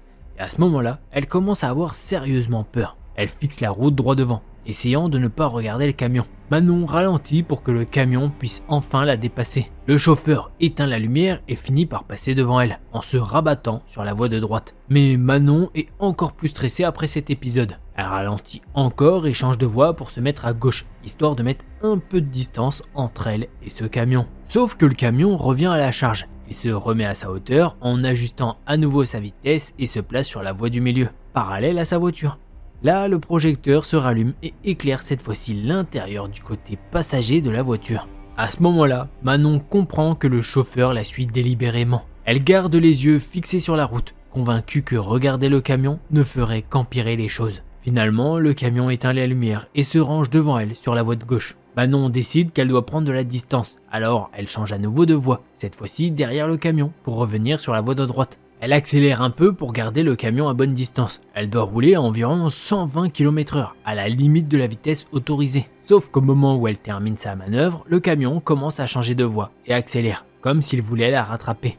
Là, Manon comprend qu'il est temps de vraiment se barrer. Elle appuie à fond sur l'accélérateur et monte à 150 km/h, la vitesse la plus rapide qu'elle ait jamais conduite de sa vie. Elle réussit à mettre un bon kilomètre de distance entre elle et le camion, puis ralentit un peu. Mais quand elle regarde dans le rétroviseur, elle ne peut pas croire ce qu'elle voit. Le gros semi-remorque orange illuminé par les lampadaires d'un échangeur engloutit rapidement la distance qu'elle avait créée. Le camion fonce droit sur elle à une vitesse dingue. Elle appuie encore sur l'accélérateur, mais ça ne change rien. Le camion la rattrape en un rien de temps, se cale à nouveau à sa hauteur et rallume le projecteur. Manon garde les yeux droits sur la route, refusant de jeter un coup d'œil vers le camion. À ce moment-là, elle se dit que c'est son seul avantage dans cette situation. C'est la maniabilité de sa petite voiture. Manon freine et se laisse distancer par le camion, se déplaçant sur la voie du milieu, derrière lui. Le camion change de voie pour passer sur la droite, alors elle se met juste derrière, dans son angle mort, là où le chauffeur ne peut pas la voir. C'est là qu'elle repère un panneau indiquant une sortie. Elle se dit que c'est sa seule chance de s'enfuir. Elle reste planquée derrière le camion, toujours dans son angle mort, en attendant le bon moment. Une fois que la carrosserie du camion dépasse le point où la sortie commence à se diviser, elle fonce. Au dernier moment, elle quitte la route principale et s'engage dans la sortie, laissant le camion filer droit devant. Complètement secouée par ce qui vient de se passer, Manon se demande jusqu'où elle doit s'éloigner de l'autoroute. Elle ne peut pas s'empêcher de penser que le camion pourrait revenir pour la chercher. Finalement, elle trouve un Wendy's juste à côté de la sortie et décide de s'y arrêter. C'est un fast-food en gros. Elle se gare, sort de sa voiture et fait un tour rapide pour voir si tout est en ordre. Pendant un moment, elle se dit que peut-être le conducteur du camion essayait de lui faire signe que quelque chose clochait avec sa voiture. Après une inspection, rien, tout était normal.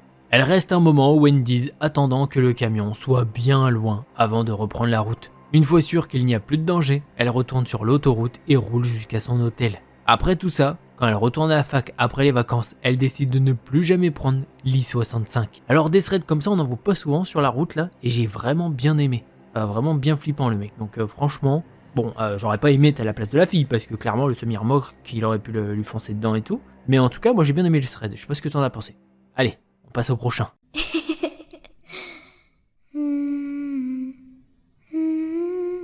Il y a quelques mois, Marie est chez une copine avec sa cousine. Vers 2h du matin, elle décide de rester. Elles disent au revoir à leur amie et sort de l'appart, se retrouvant dans la cour de l'immeuble. Là, Marie montre à sa cousine que sa voiture est garée à 30 mètres sur la droite, tandis que celle de sa cousine est garée juste devant la sortie, à seulement 2 mètres sur la gauche. Il faut savoir que dans la ville de leur copine, toutes les lumières s'éteignent après minuit. Donc, il fait nuit noire et on ne voit même pas à 1 mètre devant soi. Marie dit à sa cousine qu'il est hors de question qu'elle aille seule à sa voiture dans cette obscurité totale, parce qu'elle flippe facilement. Mais sa cousine, qui n'a aucun instinct de survie, refuse de l'accompagner, puisqu'en soi, sa propre voiture est juste à côté. Marie insiste et ça dure 2 minutes de négociation intense, mais sa cousine ne veut rien savoir. en disant que Marie fait trop de chichi. Pourtant, Marie jure que vraiment, elle n'y voit rien du tout tellement il fait noir. Sa cousine se décide alors à partir seule en disant qu'elles se rejoindront ensuite. Et Marie, refusant catégoriquement d'aller à sa voiture toute seule, la suit et lui dit « Dans ce cas, on va toutes les deux dans ta voiture, moi j'irai pas là-bas toute seule. » Elle se dirige donc vers la voiture de la cousine, Marie la suit, même si sa cousine continue de dire que c'est ridicule.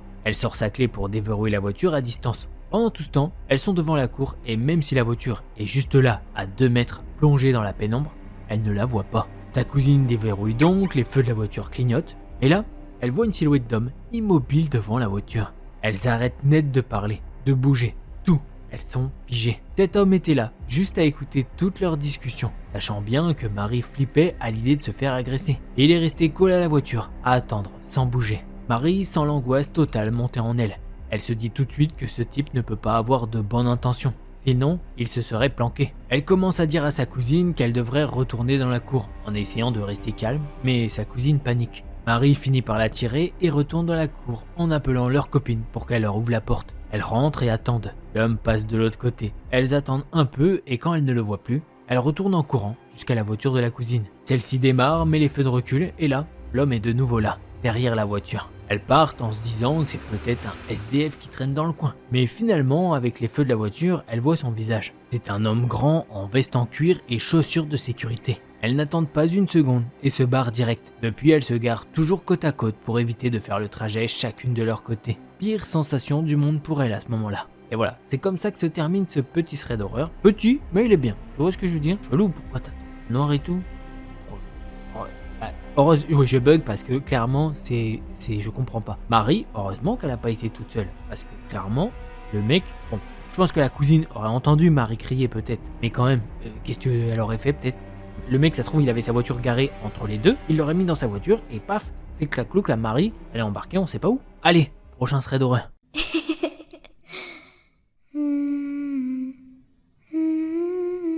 Alors cette histoire, eh bien c'est celle d'une abonnée. Je vais vous faire le petit comme on me l'a écrit au début et puis après je passe à la troisième personne. Salut Delcor, j'espère que tu vas bien. Je vais bien et j'espère que chacun et chacune d'entre vous allez bien. Je te suis depuis peu et j'aimerais te raconter une histoire qui m'est arrivée il y a peu. Et ça va être un peu long. Alors ça c'est le côté qui me fait rigoler à chaque fois. Vous me dites ah ça va être long et tout. Et après quand je le mets moi dans mon logiciel que j'utilise, ça fait 2 pages. Alors que des fois, je vous raconte des histoires qui font 24 pages, 25 pages, et là, ça commence à être long. Mais je peux comprendre, c'est parce qu'en fait, vous avez vécu l'horreur, et pour vous, rien que de le raconter, c'est une horreur, et c'est long, j'imagine, à poser les mots sur le clavier, quoi. Donc forcément, je peux comprendre. Mais voilà, moi, ça me fait un petit peu sourire, dans le sens où je suis en mode, ça va être long, et je vois le texte, il est pas si long, j'ai l'habitude. Mais c'est parce que j'ai l'habitude, voilà. Bref, petit aparté. Alia raconte qu'un soir, elle est chez elle avec sa cousine et des amis de celle-ci, en train de les aider à finaliser un exposé d'histoire. Elle a son ordi, alors elle leur donne un coup de main. Vers 20h, ils ont terminé, et comme ils doivent imprimer les documents, elle part avec sa cousine à la librairie, qui a environ 15 minutes de marche. Arrivée à la première librairie, elle constate qu'elle est fermée.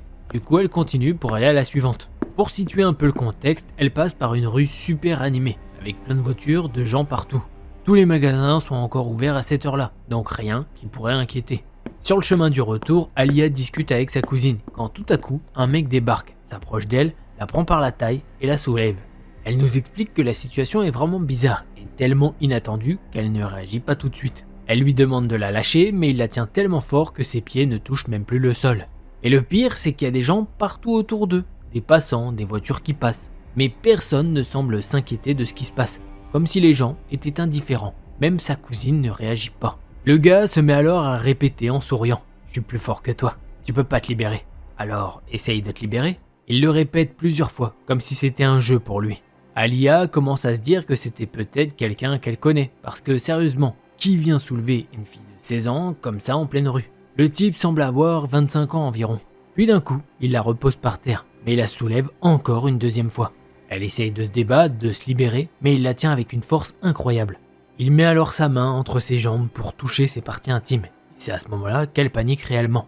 Et elle lui dit « lâche-moi » ou je crie. Et enfin, il la lâche. Et sur le coup, elle savait pas vraiment quoi faire. Elle a juste repris sa route et elle tremblait comme pas possible. Arrivée à la maison, c'est là qu'elle réalise ce qui lui est arrivé. Et là, elle éclate en sanglots. Ce qui l'a le plus traumatisé, c'était la réaction des gens. Personne ne semblait inquiet de la situation. En fait, elle avait l'impression que tout le monde était complice de ça. Et voilà, c'est comme ça que se termine cette histoire. Alors déjà, un grand merci à toi de nous l'avoir partagé. Parce qu'il faut du courage pour partager tout ça. Si toi aussi là tu veux partager une histoire, c'est sur delcorstory@gmail.com. Que dire si ce n'est que t'es tombé sur un grand malade? Le mec, pourquoi? J'ai pas les réponses. Pourquoi? Voilà. Une question qui restera sans réponse parce que t'arrives dans la rue, le mec il vient, il soulève et puis après les autres actes complètement, je sais pas les mots. Donc voilà, on va passer à la prochaine histoire.